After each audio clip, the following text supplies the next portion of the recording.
Hello. Okay. Am I audible? एकदा check करा. Hello. Okay.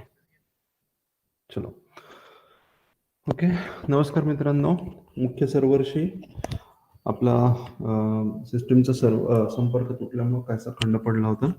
Okay. आपण परकीय सत्तांची चर्चा करत होतो. याआधी मागच्या 30 ते 40 मिनिटांमध्ये आपण शुंग, कण्व, सातवाहन, खारवेल हा सेगमेंट कव्हर केला. मधल्या काळामध्ये आता या मधल्या 3 ते 4 मिनिटांमध्ये मी तुमचे फीडबॅक्स बघितले.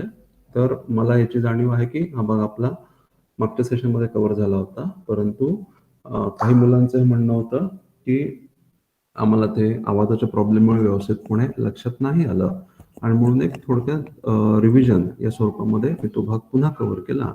आता आपण परकीय सत्ता आणि गुप्ता यांचा अभ्यास आता आपण करणार आहोत. ठीक आहे. ओके.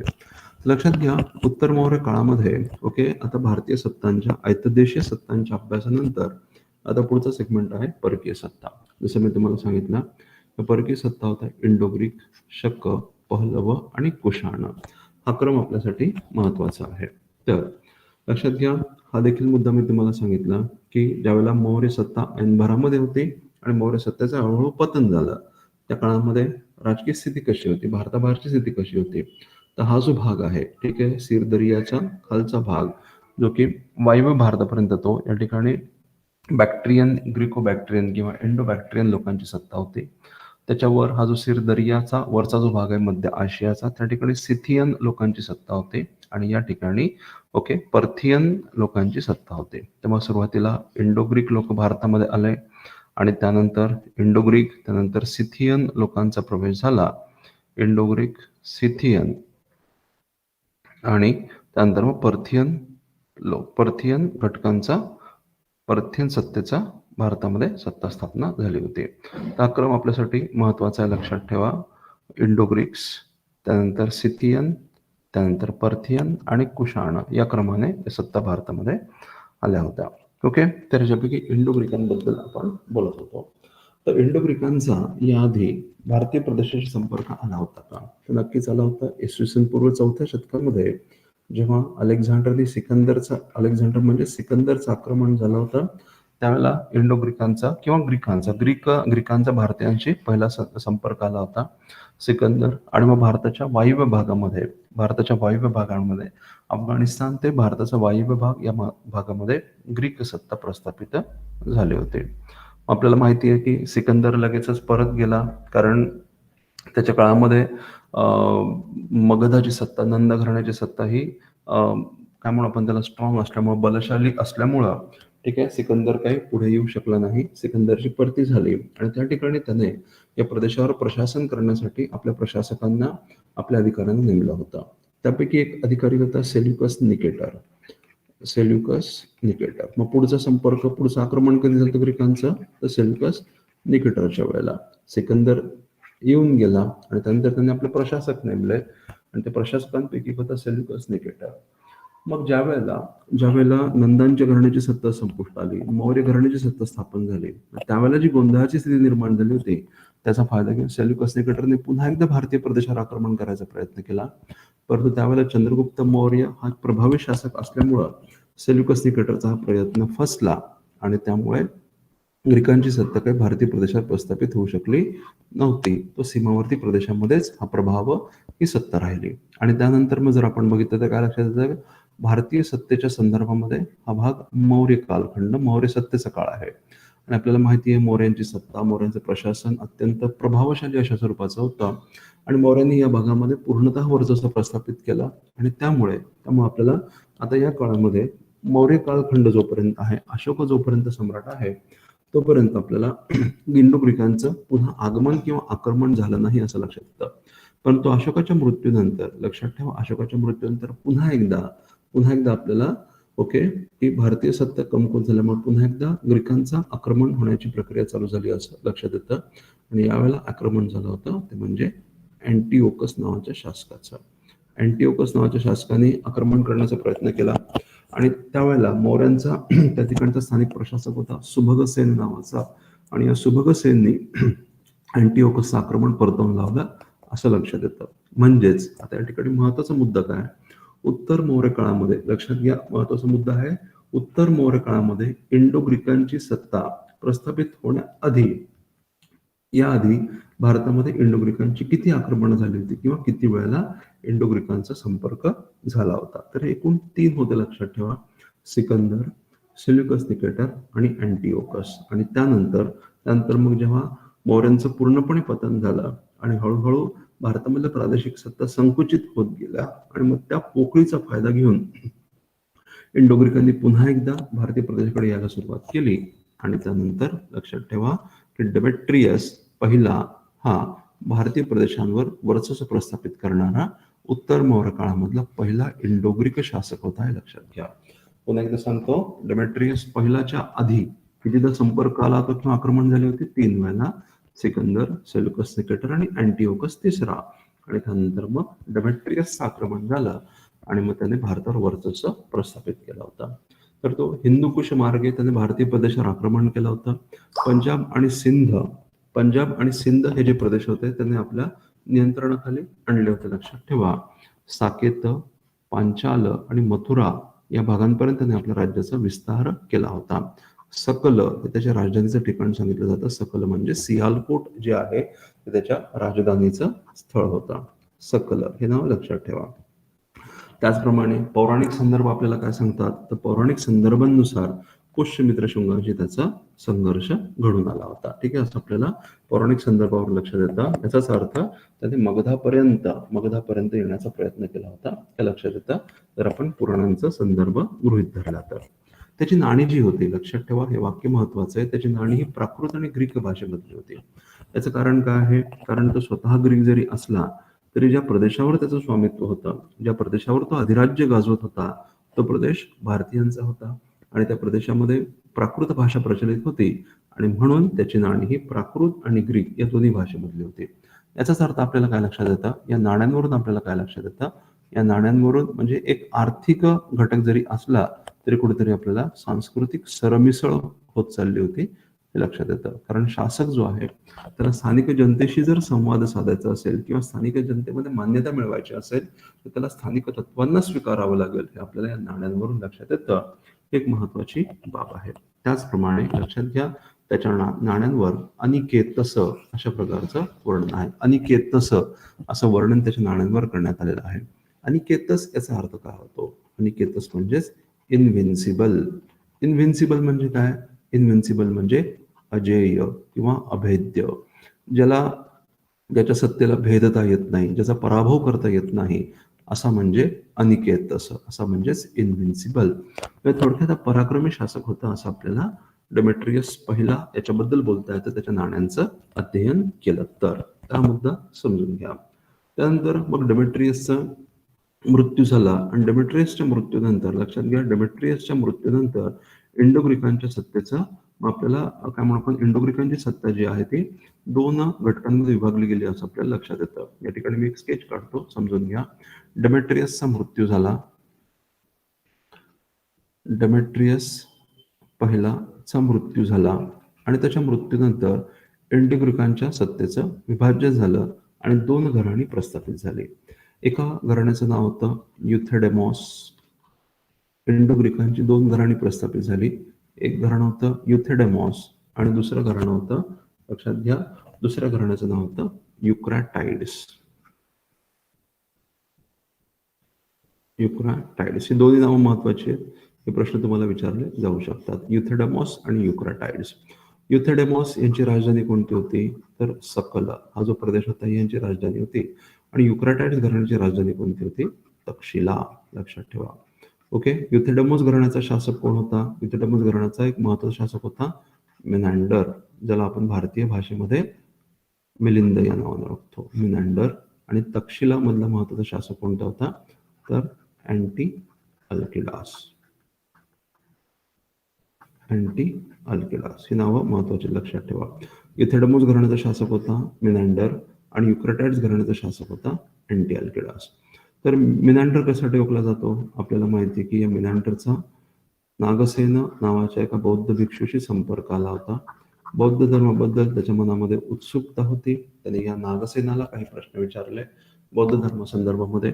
नागसेनाने त्याची उत्तरं दिल्यानंतर मिनॅंडरने बौद्ध धर्माचा स्वीकार केला होता. ओके, हा जो संवाद आहे हा मिलिंद पन्हो, मिलिंदाचे प्रश्न या नावाने प्रसिद्ध आहे. म्हणून इंडो ग्रीक राजा मिनॅंडर जो की युथेडेमस घराण्याचा होता तो मिलिंद पन्हो या साहित्यकर्ता ओळखला गेला.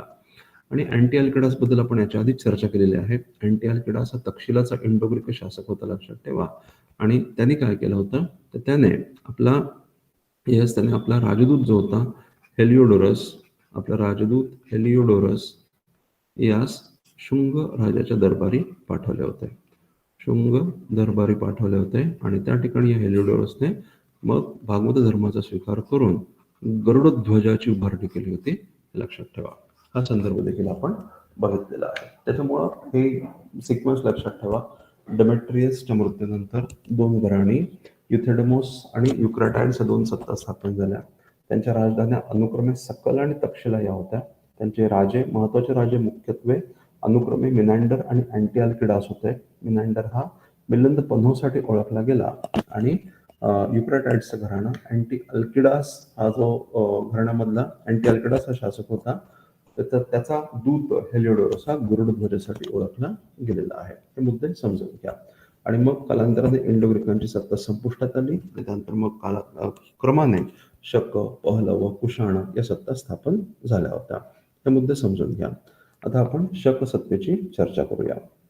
तर लक्षात ठेवा की शक जे होते ते सिथिया या प्रांतामधले होते. हा नकाशा जर तुम्ही बघितला तर लक्षात येईल.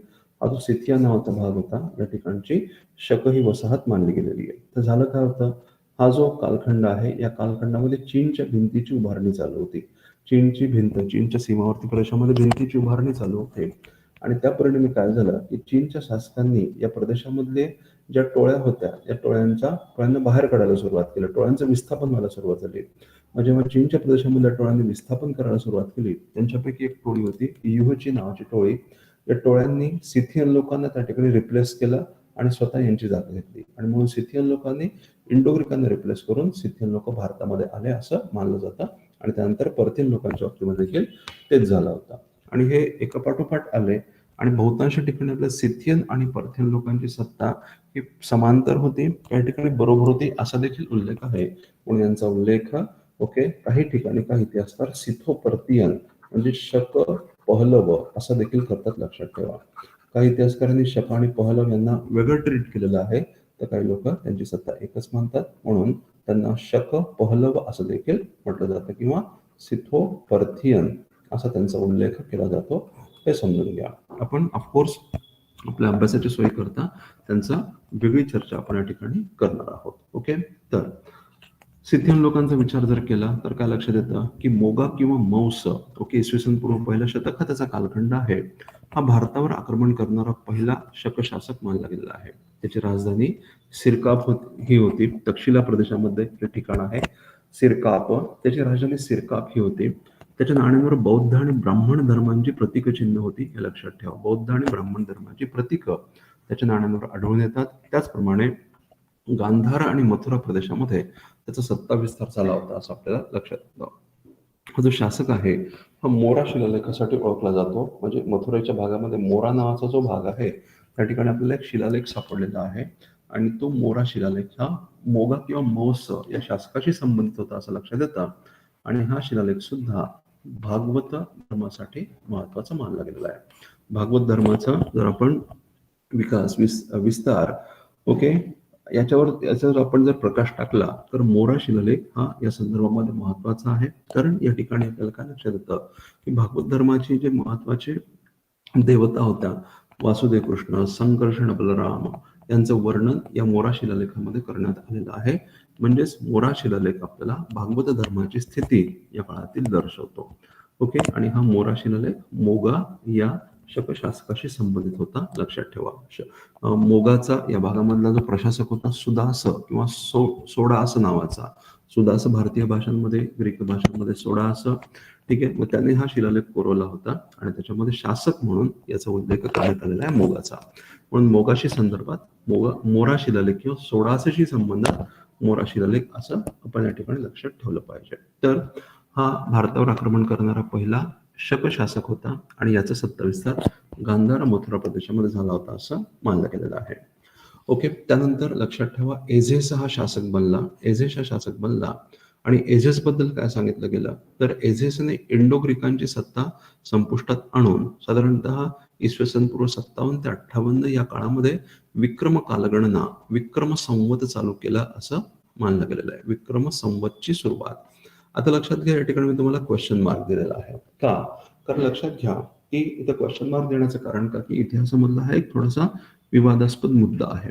इतिहासाच्या चर्चेमधील हा एक विवादास्पद मुद्दा आहे की शक कालगणना ही विक्रम कालगणना ही 57-58 BC मध्ये चालू झाली हे बरोबर आहे, पण ती नेमकी कोणी चालू केली याबद्दल दोन मतं सांगितली जातात.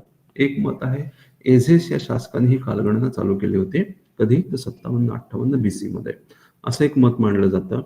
त्याचबरोबर दुसरं मत काय मांडलं जातं की उज्जैनचा एक विक्रमादित्य नावाचा शासक होता. लक्षात ठेवा, उज्जैनचा विक्रमादित्य नावाचा शासक होता आणि या विक्रमादित्याने उज्जैन प्रांतामध्ये शकांची सत्ता संपुष्टात आणून त्याचा उत्सव म्हणून त्याने विक्रम कालगणना चालू केली होती. म्हणजे थोडक्यात दोन आपल्याकडे एक कॉन्ट्रास्टिंग, विरोधाभासी अशा प्रकारचे संदर्भ आहेत आणि दोन्ही संदर्भांबद्दल, ठीक आहे, दोन्ही संदर्भ तितकेच खरे मानले जातात. इतिहासकार याबद्दल त्यामुळे आपण दिला की विभाजित झालेले आहेत.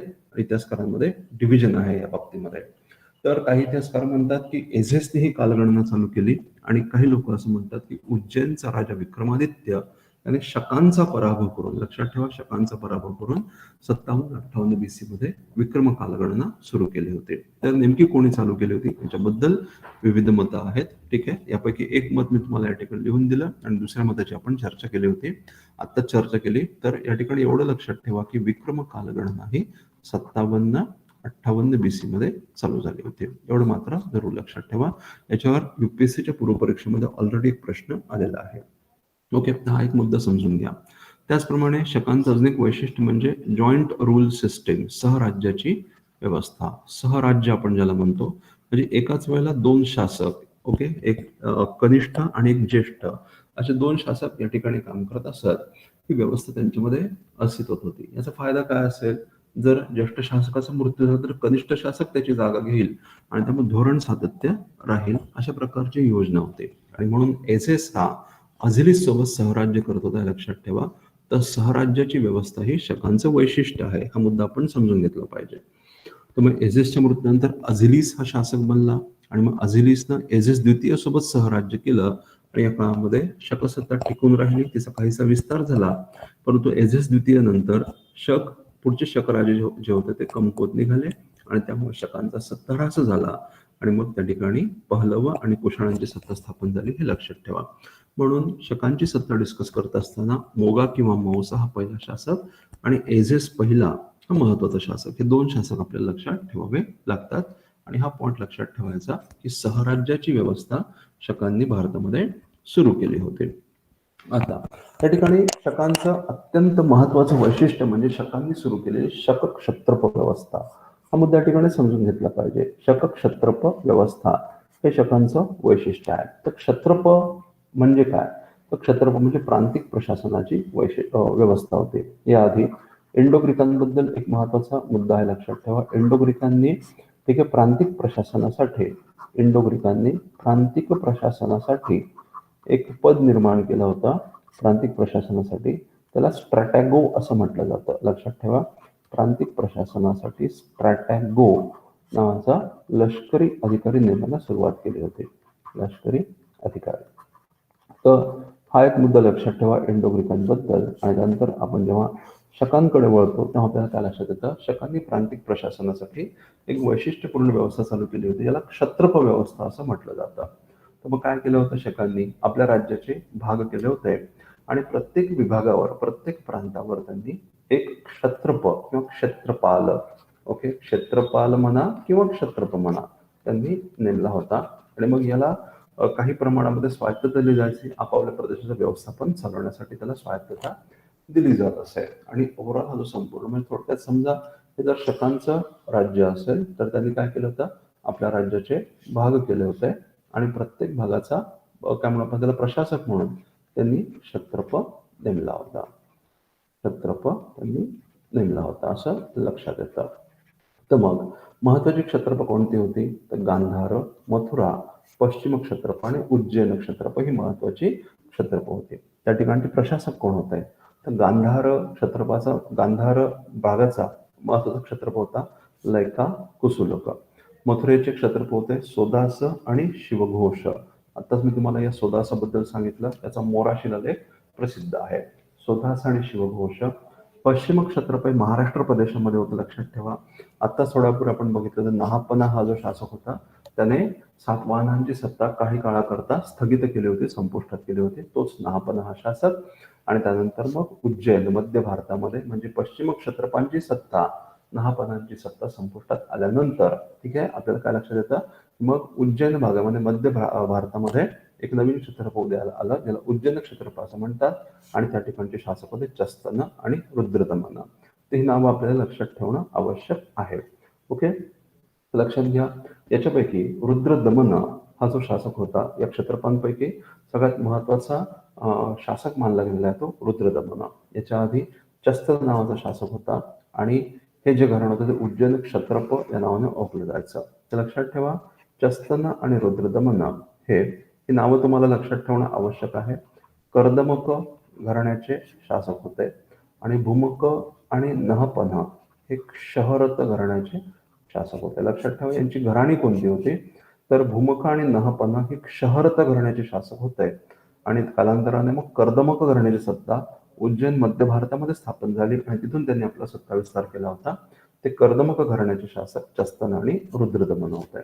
मग या कर्दमक घराण्याच्या बाबतीमध्ये देखील सहराज्याची संकल्पना होती, जसं की चस्तन आणि रुद्रदमन यांनी सहराज्य केलं होतं असा उल्लेख आहे.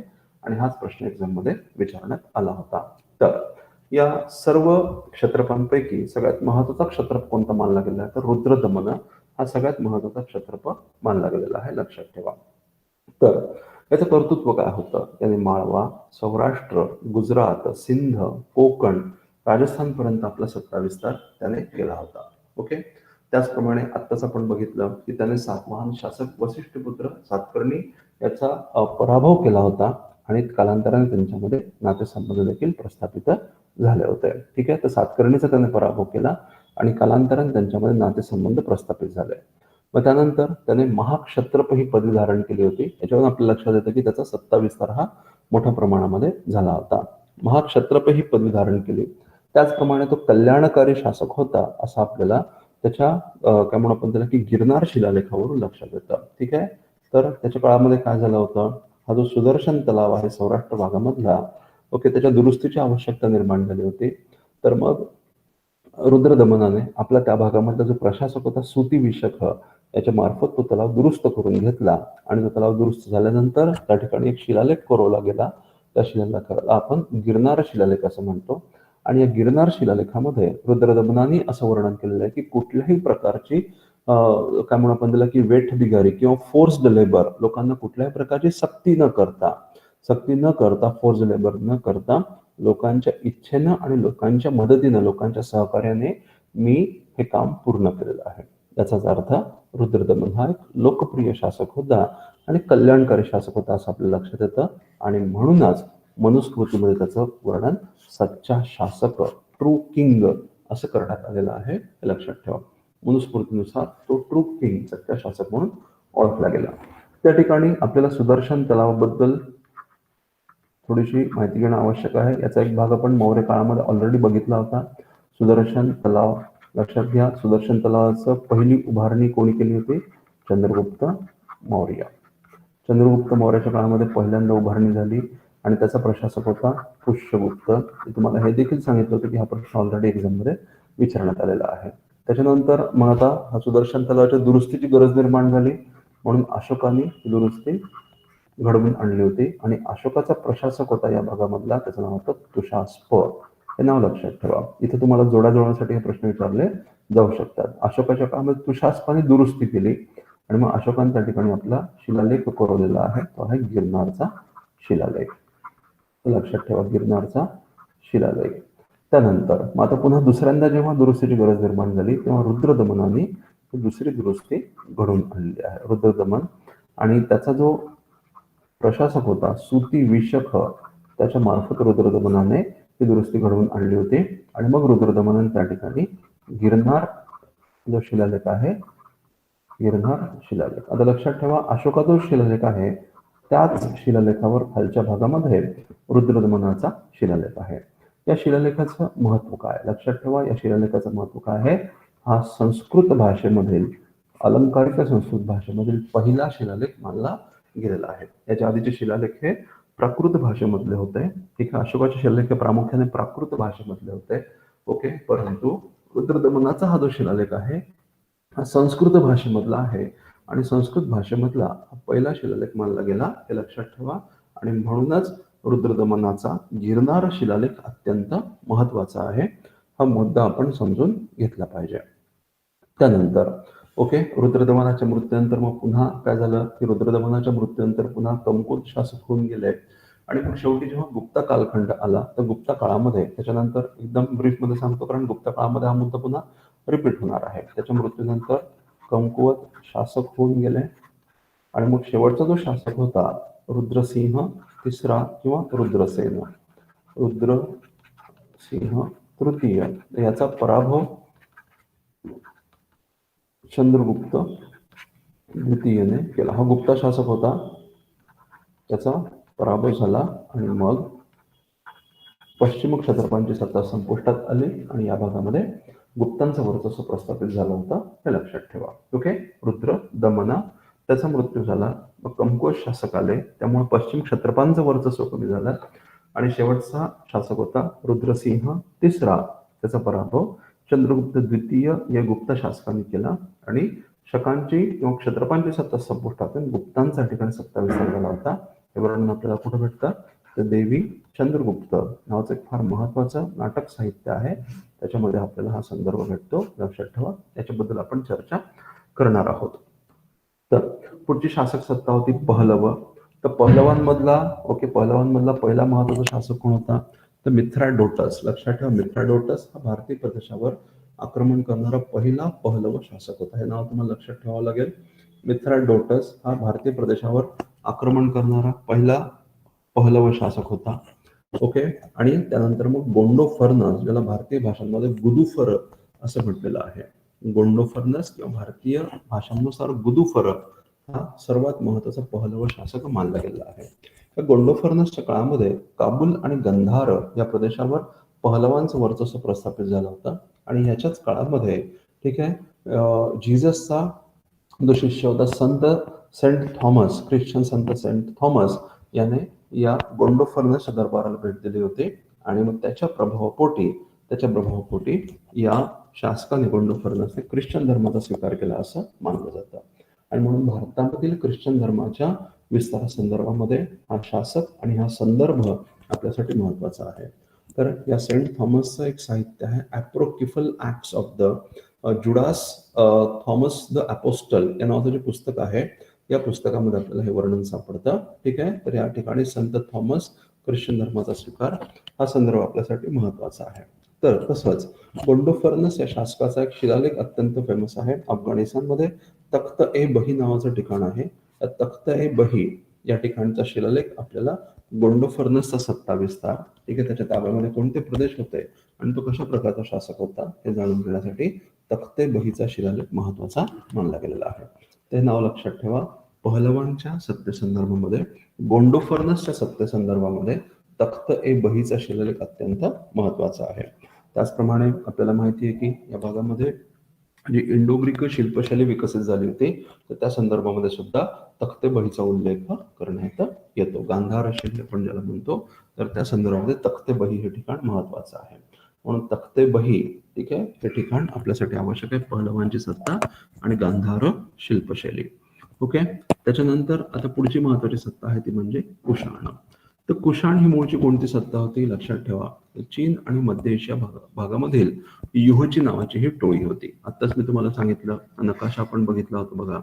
काय झालं होतं की जेव्हा चीनच्या भिंतीची उभारणी चालू झाली होती तेव्हा या प्रदेशामधील ज्या टोळ्या होत्या त्यांचं विस्थापन झालं आणि या टोळ्यांपैकी एक टोळी होती युहची नावाची टोळी होती. लक्षात ठेवा, युहची नावाची टोळी होती ती सिथिया नावाच्या प्रदेशामध्ये आली. मग तिथून त्यांनी शकांना रिप्लेस केलं, शक भारतामध्ये आले. परंतु कालांतराने या टोळ्यांमध्ये पुन्हा आपापसामध्ये संघर्ष झाला आणि युहची टोळी सुद्धा आता भारताकडे वळायला लागली होती. या संपूर्ण प्रक्रियेदरम्यान युहची टोळीचे दोन भाग झाले. लक्षात ठेवा, या संपूर्ण प्रक्रियेदरम्यान युहची टोळीचे दोन भाग झाले. एका विभागाला ग्रेटर युची आणि दुसऱ्या भागाला लेसर युची असं म्हटलेलं आहे. ठीक आहे, ग्रेटर युची आणि लेसर युची. ग्रेटर युची आणि दुसरी होती लेसर युची. लेसर युची याच्यापैकी जी लेसर युची ही जी शाखा होती ही तिबेट प्रांतामध्ये स्थायिक झाली, तिबेट प्रांतामध्ये. आणि ग्रेटर युची जी या भागातून हळूहळू भारताकडे यायला लागली होती. मग या पूर्ण प्रक्रियेदरम्यान ग्रेटर युचीच्या पुन्हा 5 शाखा झाल्या. लक्षात ठेवा. ओके, पहिल्यांदा युची नावाची टोळी, तिचे 2 भाग झाले, ग्रेटर आणि लेसर. लेसर युची ही जी शाखा होती ती तिबेटमध्ये स्थायिक झाली आणि ग्रेटर युचीच्या पुन्हा 5 शाखा झाल्या. आणि कालांतराने, लक्षात घ्या, कालांतराने कुजुला कॅडफिसस हा जो नायक होता त्याने या 5ही युची टोळ्यांना एकत्र केले आणि त्याने एक मजबूत अशी युची सत्ता, कुशाण सत्ता त्याने स्थापन केली. आणि त्यानंतर मग त्यांनी भारतावर आक्रमण करायला सुरुवात केली. आणि म्हणूनच लक्षात घ्या, कुजुला कॅडफिसस हा कुशाण सत्तेचा, भारतातील कुशाण सत्तेचा संस्थापक मानला गेलेला आहे. त्यांनी काय केलं, जसं आत्ताच आपण म्हणालो, युची टोळ्यांना एकत्र करून भारतावर आक्रमण केले आणि काबूल, गांधार, बॅक्ट्रिया आणि बलुचिस्तान या भागांवर त्यांनी आपलं वर्चस्व प्रस्थापित केलं. तर त्याच्या नाण्यांचा जर आपण अभ्यास केला तर काय लक्षात येतं, तो बौद्ध धर्माचा अनुयायी होता. आणि त्याच्या नाण्यांवर, लक्षात घ्या, त्याच्या नाण्यांवर धर्मथिड आणि सच धर्मथिड, म्हणजे जर आपण भारतीय भाषांमध्ये विचार केला तर धर्मस्थित, ओके, आणि सत्य धर्मस्थित, सत्य धर्माश्रित किंवा स्थित, ठीक आहे, असं त्याचं वर्णन करण्यात आलेलं आहे.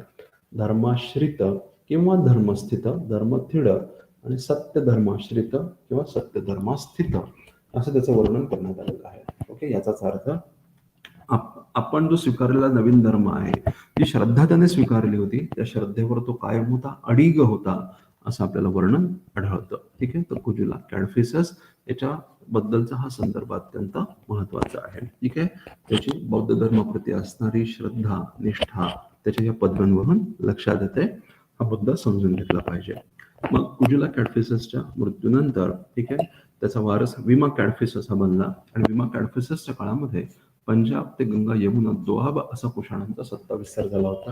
आणि हा जो विमा कॅडफिसस होता तो शैव पंथाचा अनुयायी होता असं मानलं गेलेलं आहे, कारण त्याच्या नाण्यांवर त्रिशूल आणि नंदी यांचं चित्रण आढळून होतं.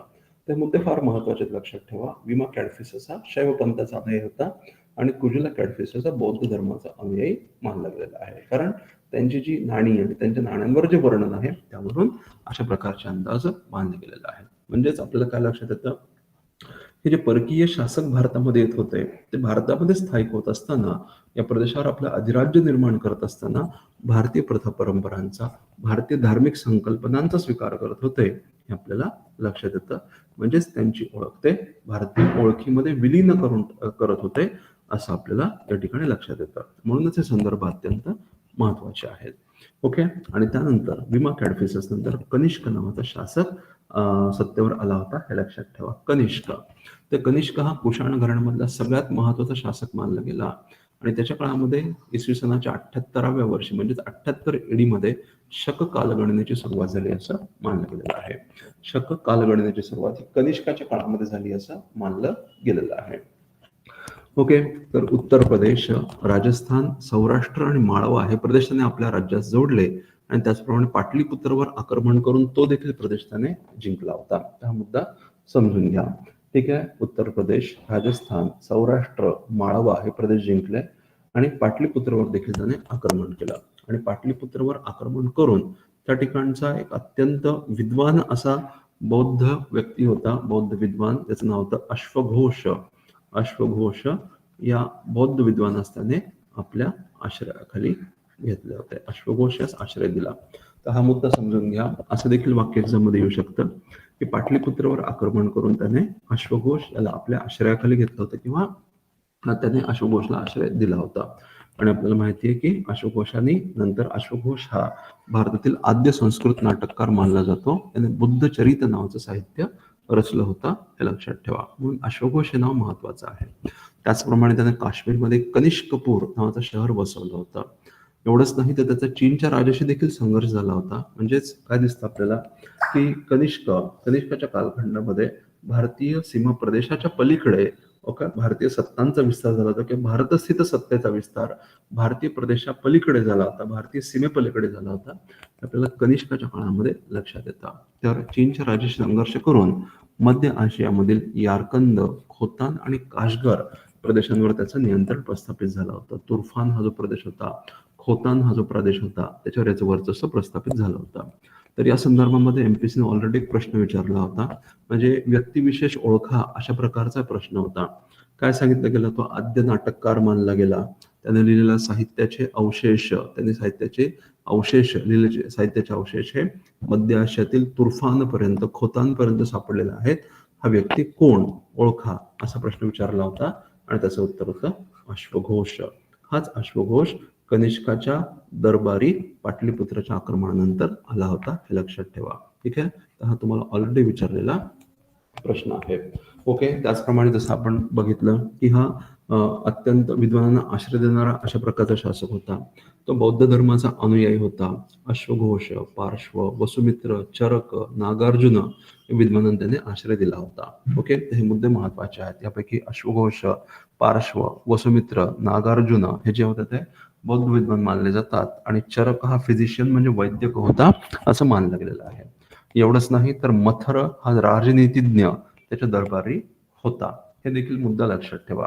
तर ही सगळी नावं आपल्याला लक्षात ठेवायची आहेत. अश्वघोष, पार्श्व, वसुमित्र, चरक, नागार्जुन आणि मथर यापैकी कोणाचं काय काम होतं हे देखील आपल्यासाठी महत्वाचं आहे. जसं चरक हा वैद्यक होता, मथर हा राजनीतिज्ञ होता आणि बाकी बौद्ध विद्वान होते. नागार्जुन जो होता हा अत्यंत महत्वाचा बौद्ध विद्वान आहे. त्याने शून्यतावादाचा सिद्धांत सांगितला, हे लक्षात ठेवा.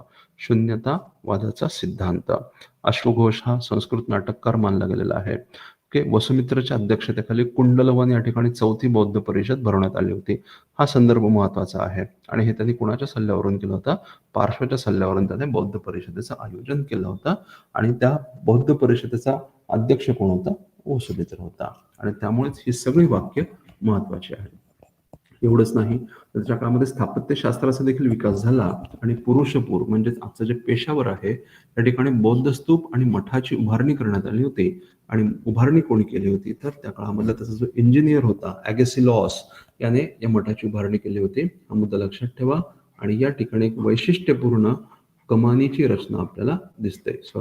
या ठिकाणी आपल्याला कमानीची रचना लक्षात येते. हा मुद्दा समजून घ्या. कमानीप्रमाणे रचना, ॲगेसिलॉस कमानीची रचना. तर असं मानलं जातं की कमान हे जे स्थापत्यशास्त्रामधलं वैशिष्ट्य आहे ते कालांतराने मुस्लिम शासन स्थापन झाल्यानंतर भारतामध्ये इंट्रोड्यूस झालं असं मानलं गेलेलं आहे.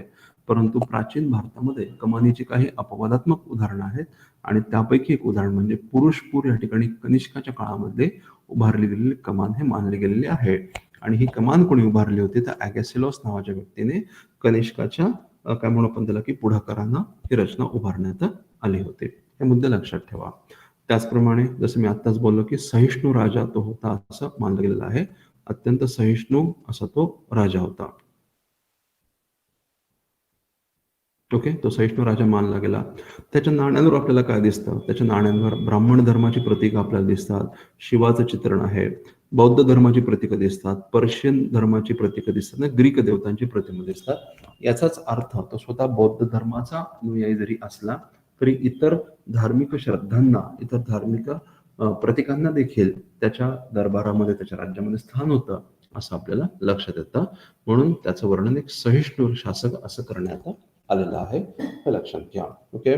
आणि जसं आपण बोललो की या वसुमित्राच्या अध्यक्षतेखाली कुंडलवन या ठिकाणी 4थी बौद्ध परिषद भरवण्यात आली होती आणि याच परिषदेमध्ये मग महायान पंथाचा खऱ्या अर्थाने उदय झाला, विकासाला सुरुवात झाली असं लक्षात येतं. तर हे सगळे मुद्दे कनिष्कबद्दल महत्वाचे आहेत. त्याचप्रमाणे गांधार आणि मथुरा येथील शिल्पशैलीस त्याच्या काळामध्ये मोठ्या प्रमाणामध्ये प्रोत्साहन मिळालं होतं. तर हे देखील वाक्य महत्वाचं आहे.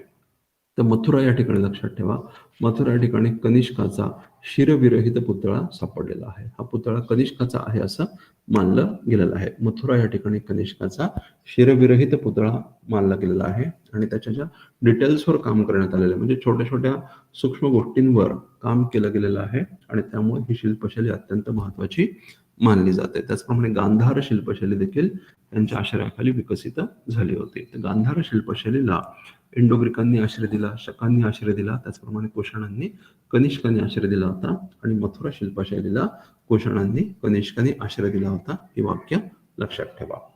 ओके, तर हे झालं कनिष्काचं वर्णन. मग कनिष्काच्या मृत्यूनंतर लक्षात ठेवा, कनिष्काच्या मृत्यूनंतर मग पुढचे शासक जे होते ते कमकुवत निघाले आणि त्यामुळे इसवी सनाच्या 3ऱ्या शतकामध्ये इसवी सनाचे तिसरे शतक कुशाण सत्तेचा ऱ्हास झाला. लक्षात ठेवा, कुशाणांचा ऱ्हास झाला, कुशाण सत्ता ऱ्हास घडून आला आणि त्यानंतर मग पुन्हा एकदा नव्याने अनेक सत्ता निर्माण व्हायला लागल्या, विविध सत्ता, प्रादेशिक सत्ता निर्माण झाल्या. हे प्रादेशिक सत्तांमध्ये कोण कोण होत्या लक्षात ठेवा, नाग, भारशिव, त्याचप्रमाणे यौधेय, कुनिंद, मालव या सत्तांचा उदय झाला. ठीक आहे. आणि मग कालांतराने याच भागामध्ये किडार कुशाण नावाची कुशाणांची शाखा उदयाला आली होती. किडार कुशाण अशा अनेक सत्ता निर्माण झाल्या आणि कालांतराने जेव्हा गुप्तांचं राज्य स्थापन झालं तेव्हा गुप्तांच्या साम्राज्यवादाच्या परिणामी हे सर्व सत्ता, या सर्व प्रादेशिक सत्ता गुप्त साम्राज्यामध्ये विलीन झाल्या आणि पुन्हा एकदा केंद्रीकरणाच्या प्रवृत्तीला सुरुवात झाली. म्हणजेच काय बघितलं आपण, मौर्य काळामध्ये आपल्याला केंद्रीकरण दिसतं, उत्तर मौर्य काळामध्ये विकेंद्रीकरण दिसतं आणि मग पुन्हा एकदा गुप्ता कालखंड जेव्हा चालू झाला तेव्हा पुन्हा एकदा केंद्रीकरणाची प्रवृत्ती आपल्याला दिसून येते. लक्षात ठेवा, म्हणजेच भारतामध्ये सत्तेची स्थापना, सत्तेचा विलय, सत्तेची स्थापना ही प्रक्रिया आपल्याला अशी दिसून येते.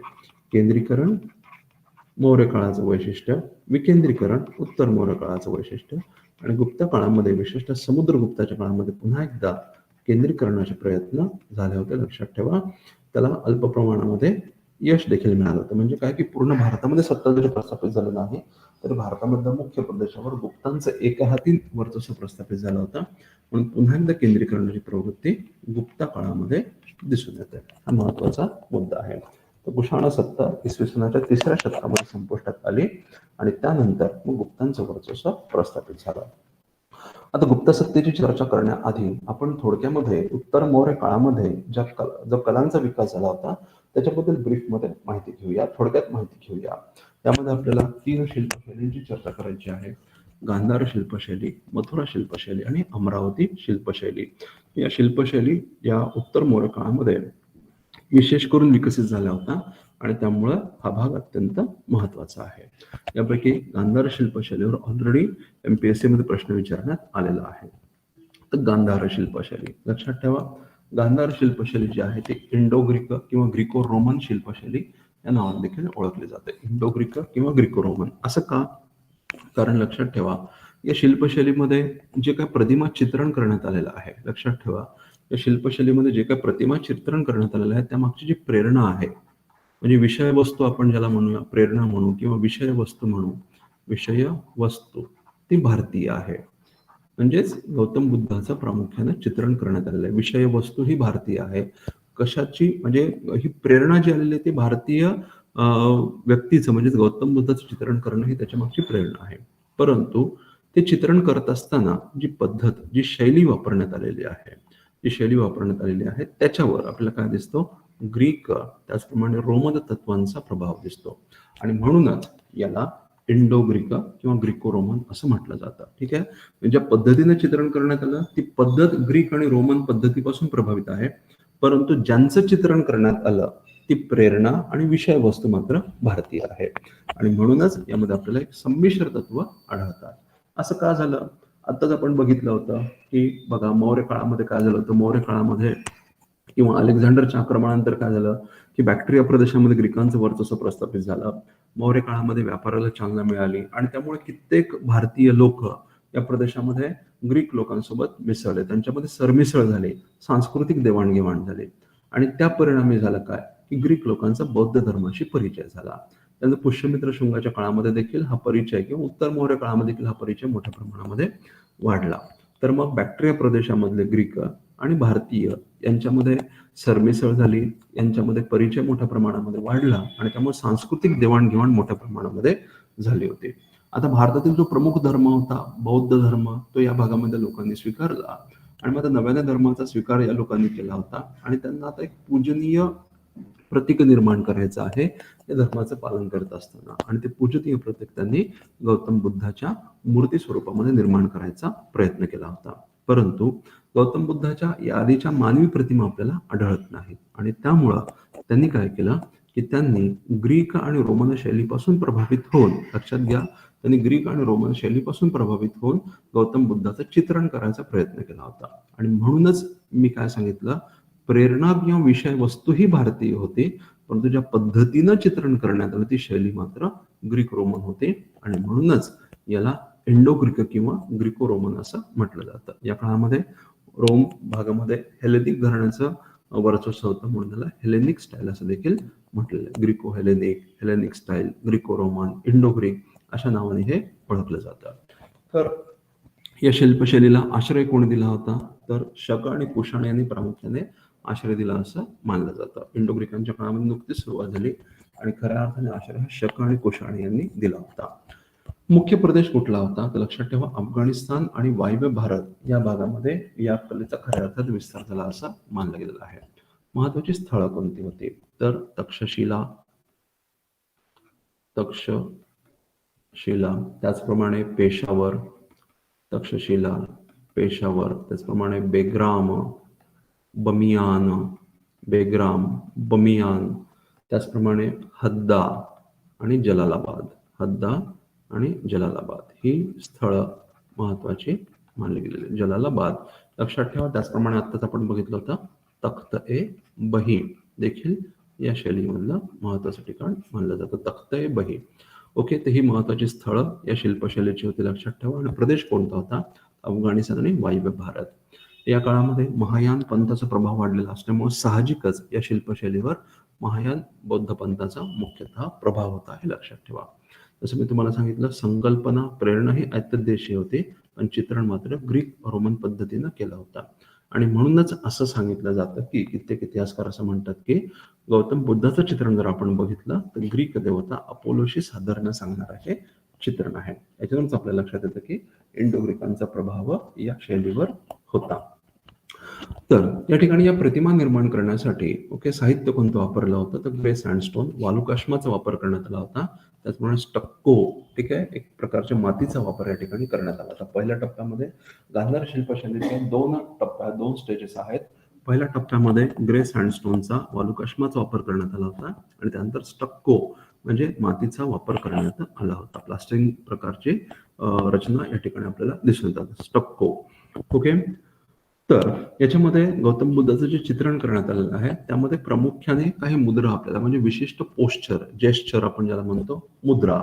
त्या मुद्रा कोणत्या आहेत, तर अभय मुद्रा, ज्याच्यामध्ये ॲश्युरन्स देण्याचा प्रयत्न केला जातो. भूमिस्पर्श मुद्रा. गौतम बुद्धाच्या संदर्भामध्ये मारा कथा सांगितली जाते. मारा नावाचा एक काय म्हणू आपण त्याला की डेमन म्हणजे राक्षसी किंवा वाईट प्रवृत्तीचा व्यक्ती, ज्याने गौतम बुद्धाच्या ध्यानधारणेमध्ये अडथळा आणण्याचा प्रयत्न केला होता.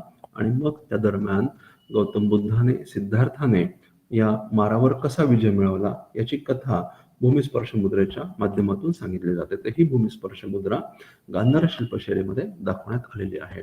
त्याचप्रमाणे धम्मचक्र मुद्रा, ज्यातून गौतम बुद्धाचं पहिलं प्रवचन प्रतीत केलं जातं, ती मुद्रा देखील या गांधार शिल्पशैलीमध्ये आपल्याला आढळते.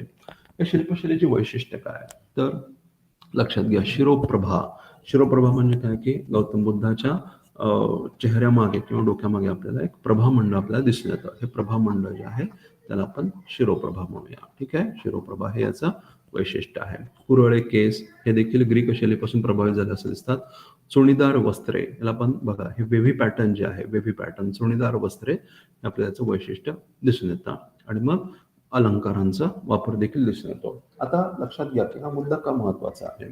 ही अत्यंत रिअलिस्टिक अशा प्रकारची शैली मानली गेली आहे. रिअलिस्टिक म्हणजे काय, याच्यामध्ये एकदम छोट्या छोट्या गोष्टींचा देखील विचार करण्यात आलेला आहे. म्हणजे वस्त्र परिधान केल्यानंतर त्याच्या जसे चुण्या पडतील त्या चुण्या देखील या ठिकाणी दाखवण्याचा प्रयत्न या ठिकाणी करण्यात आलेला आहे. म्हणजे हे आपल्याला इथून लक्षात येतं, चुणीदार वस्त्र याच्यात एक रिअलिस्टिक अशा प्रकारचं वास्तववादी प्रत्यक्षवादी अशा प्रकारचं हे चित्रण आपल्याला लक्षात येतं. मुद्दा समजून घ्या. ठीक आहे, तर चुणीदार वस्त्रे, अलंकाराचा वापर, शिरोप्रभा, कुरळे केस गांधार शिल्पशैली मधल्या प्रतिमांचं वैशिष्ट्य आहे. ठीक आहे, हे मुद्दे लक्षात ठेवले पाहिजेत. त्यानंतर मथुरा शिल्पशैली. तर मथुरा शिल्पशैली प्रामुख्याने ऐतदेशीय प्रभावाखाली विकसित झाली होती असं लक्षात येतं.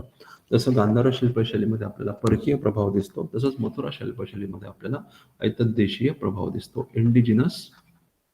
इंडिजिनस इन्फ्लुएन्स म्हणजेच ऐतदेशीय प्रभाव आपल्याला प्रामुख्याने दिसून येतो. यामध्ये आपल्याला कोणत्या दगडाचा वापर केला गेलेला आहे तर रेड सँडस्टोन. ठीक आहे, याला आपण काय म्हणू की लाल वालुकाश्माचा या भागामध्ये जो सापडत होता त्याचा प्रामुख्याने वापर या शिल्पशैलीमध्ये करण्यात आलेला आहे. याचे प्रदेश कोणते होते, उत्तर भारतामधलं मथुरा, सारनाथ आणि कौशांबी हे मथुरा शिल्पशैलीचे मुख्य प्रदेश होते. आणि एक महत्वाचा मुद्दा म्हणजे मथुरा शिल्पशैली ही बौद्ध धर्मापुरतीच मर्यादित नसून बौद्ध प्रतिमांपुरतीच मर्यादित नसून लक्षात ठेवा, त्यामध्ये आपल्याला बौद्ध धर्मासहित ब्राह्मण धर्माच्या म्हणजेच हिंदू धर्माच्या त्याचप्रमाणे जैन धर्माच्या प्रतिमा देखील आढळतात. हा याचा महत्वाचा मुद्दा आहे. या ठिकाणी नक्कीच तुम्हाला MCQ विचारला जाऊ शकतो. मथुरा शिल्पशैलीचे वैशिष्ट्य, या ठिकाणी आपल्याला तत्कालीन 3ही प्रमुख धर्मांमधल्या प्रतिमा दिसून येतात. तर बौद्ध प्रतिमांचा जर आपण विचार केला तर त्याच्यावर यक्षाच्या प्रतिमाचा प्रभाव आपल्याला दिसून येतो. एक यक्षाचं चित्रण जसं केलं जातं तशा पद्धतीनं आपल्याला गौतम बुद्ध चित्रण केलं गेलेलं आहे असं दिसतं. पण यक्ष प्रतिमांचा प्रभाव आणि अलंकृत शिरोप्रभा म्हणजे काय, तर या ठिकाणी सुद्धा बघा गांधार शिल्पशैलीशी जर तुलना केली तर या ठिकाणी सुद्धा आपल्याला शिरोप्रभा दिसते. परंतु या शिरोप्रभेचं वैशिष्ट्य काय की या शिरोप्रभेवर आपल्याला डेकोरेशन केलेलं आहे असं लक्षात येतं. बघा याच्यावर देखील सजावट केलेली आहे. परंतु गांधार जर बघितलं तर आपल्याला काय दिसतं, प्लेन दिसून येतं. इथं मात्र सजावट आहे. म्हणूनच अलंकृत शिरोप्रभा हे मथुरा शिल्पशैलीचं वैशिष्ट्य आहे. तर हा मुद्दा समजून घ्या. तर बघा या ठिकाणी आपल्याला गांधार शिल्पशैलीमध्ये काय वैशिष्ट्य दिसतं, गौतम बुद्धाचं चित्रण हे स्थितप्रज्ञ अशा प्रकारचं केलेलं आहे. परंतु या ठिकाणी आपल्याला काय दिसतं की मानवी भावभावनांना या ठिकाणी स्थान दिलं असं दिसून येतं. म्हणजे थोडक्यात एक आहे वास्तववादी आणि या ठिकाणी आपल्याला काय दिसतं की एक मानवी स्वरूप या ठिकाणी देण्याचा प्रयत्न करण्यात आलेला आहे मथुरा शिल्पशैली. तर हे झालं बौद्ध प्रतिमांबद्दल. जैन धर्मीय प्रतिमांचा जर विचार केला तर सर्वतोभद्रिक, स्वस्तिका आणि आयागपट्ट या प्रतिमा आपल्याला प्रामुख्याने दिसून येतात. सर्वतोभद्रिक म्हणजे काय, तीर्थंकर किंवा प्रमुख व्यक्ती 4 व्यक्तींचा समूह पाठोपाठ असा दाखवला जाईल आणि त्याची जी प्रतिमा निर्माण होईल त्याला सर्वतोभद्रिक प्रतिमा असं म्हटलं जातं. त्याचप्रमाणे स्वस्तिक या चिन्हाचा मोठ्या प्रमाणामध्ये वापर मथुरा शिल्पशैलीमध्ये जैन प्रतीकांमध्ये करण्यात आलेला आहे. आणि आयागपट्ट ज्याला आपण दानपत्र म्हणू, ठीक आहे, तर ते देखील आपल्याला या ठिकाणी मोठ्या प्रमाणामध्ये दिसून येतात. तर ब्राह्मण धर्मीय प्रतिमांचा जर विचार केला तर सूर्य, विष्णू, शिव, लक्ष्मी, कुबेर यांचा समावेश आपल्याला ब्राह्मण धर्मीय प्रतिमांमध्ये मोठ्या प्रमाणामध्ये दिसून येतो. एवढंच नाही तर मथुरेजवळील मत नावाचं जे गाव आहे त्या ठिकाणी आपल्याला मानवी प्रतिमा सुद्धा दिसून येतात. म्हणजे काय, त्या ठिकाणी आपल्याला शासकांच्या प्रतिमा किंवा शासकांचे पुतळे आपल्याला एका ठिकाणी ठेवलेले आपल्याला लक्षात येतात. म्हणजेच या ठिकाणी की मृत शासकांची पूजा करण्याचा कल्ट किंवा पंथ अस्तित्वात होता असं देखील लक्षात येतं. प्रामुख्याने कुशाण घराण्यातील शासकांच्या प्रतिमा आपल्याला मथुरेजवळील मत गावामध्ये सापडलेल्या आहेत. एवढंच नाही तर मथुरा शिल्पशैलीमध्ये स्त्री प्रतिमांचं देखील चित्रण सापडतं. हे त्याची वैशिष्ट्य आहेत, लक्षात ठेवा. म्हणून मथुरा शिल्पशैली ही तद्देशीय प्रभावाखाली होती असं मानलं गेलेलं आहे. या ठिकाणी तुम्हाला तुलनेच्या स्वरूपामध्ये प्रश्न विचारले जाऊ शकतात. याची वैशिष्ट्य कोणती होती याच्याबद्दल एक स्पेसिफिक क्वेश्चन्स या ठिकाणी विचारले जाऊ शकतात. त्याच्यानंतर लक्षात घ्या, तिसरी शिल्पशैली होती अमरावती शिल्पशैली. ही दक्षिण भारतामध्ये प्रामुख्याने अस्तित्वात होती. याची मुख्य स्थळे कोणती होती? तर अमरावती आणि नागार्जुनकोंडा ही अमरावती शिल्पशैलीमधील महत्वाची स्थळं होती.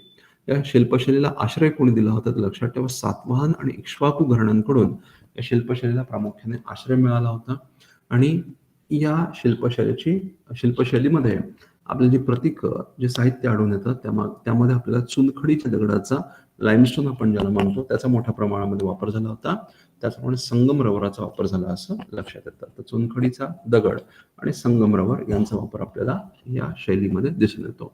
त्याची वैशिष्ट्य काय आहेत? तर नॅरेटिव्ह म्हणजे बुद्ध जीवनातील कथा या शिल्पशैलीमध्ये दाखवण्याचा प्रयत्न केलेला आहे. बघा, जर तुम्ही मथुरा शिल्पशैली बघितली किंवा गांधार शिल्पशैली बघितली, त्या ठिकाणी गौतम बुद्धाचं एकल चित्रण आपल्याला दिसतं. एकल चित्रण म्हणजे फक्त प्रतिमा आहे, त्यामागे कुठल्या प्रकारची गोष्ट किंवा कुठला प्रसंग सांगणं हे आपल्याला हा उद्देश या ठिकाणी दिसत नाही. ही प्रतिमा तुम्ही बघितलीत, ही प्रतिमा बघितली तर एकल प्रतिमा दिसतात, कुठल्या प्रसंगाचं वर्णन नाहीये.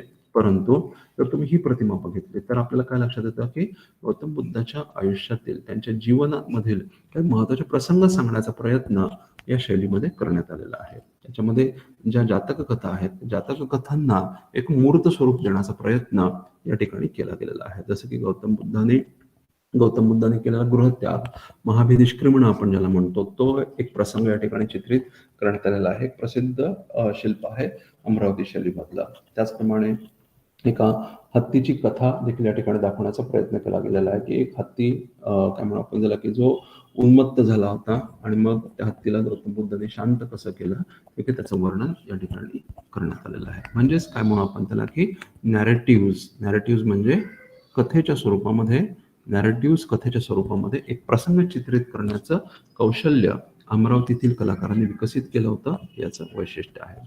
तर आपल्याला गौतम बुद्धाच्या प्रतिमा या शैलीमधल्या बघितल्या तर काय लक्षात येतं की गौतम बुद्धाचे केस कुरळे असे दाखवलेले आहेत. याचा अर्थ गांधार शिल्पशैलीचा प्रभाव होता असं मानलं गेलेलं आहे. आता हे का महत्वाचं आहे लक्षात घ्या, की तत्कालीन स्थितीचा जर आपण अंदाज घेतला तर गांधार आणि अमरावती ही जी स्थळं आहेत एकमेकांपासून बरीच दूर आहेत, तरी देखील त्यांच्यामध्ये सांस्कृतिक सहचर्य होतं, कनेक्टिव्हिटी होती, हे आपल्याला लक्षात येतं. आणि हेच भारताचं वैशिष्ट्य आहे. लक्षात ठेवा, म्हणजे दूरच्या अंतरावरचे प्रदेश, त्यांची मूलभूत वैशिष्ट्य आपण बघितलं तर एकमेकांपासून ती वेगळी आहेत, परंतु तरी देखील त्यांच्यामध्ये साम्य आढळतं. ठीक आहे, ज्याला आपण म्हणतो विविधतेमध्ये एकता.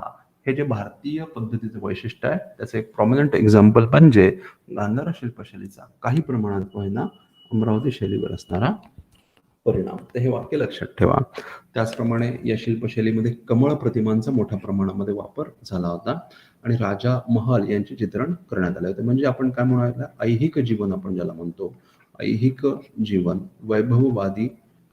वैभववादी जीवन या गोष्टींना, ऐहिक जीवन, वैभववादी जीवन या गोष्टींना अमरावती शैलीमध्ये जास्त महत्व होतं असं वर्णन करण्यात आलेलं आहे. आणि त्याचप्रमाणे या शैलीमध्ये सुद्धा स्त्री प्रतिमांचं चित्रण करण्यात आलेलं आहे. ठीक आहे, हे झाले अमरावती शैलीची वैशिष्ट्य. मित्रांनो, आपण गांधार, मथुरा आणि अमरावती शिल्पशैलीची प्रमुख वैशिष्ट्य बघितली. हे सगळे मुद्दे अत्यंत महत्वाचे आहेत, लक्षात घ्या. त्यानंतर आता आपण अभ्यासणार आहोत तो म्हणजे गुप्त कालखंड.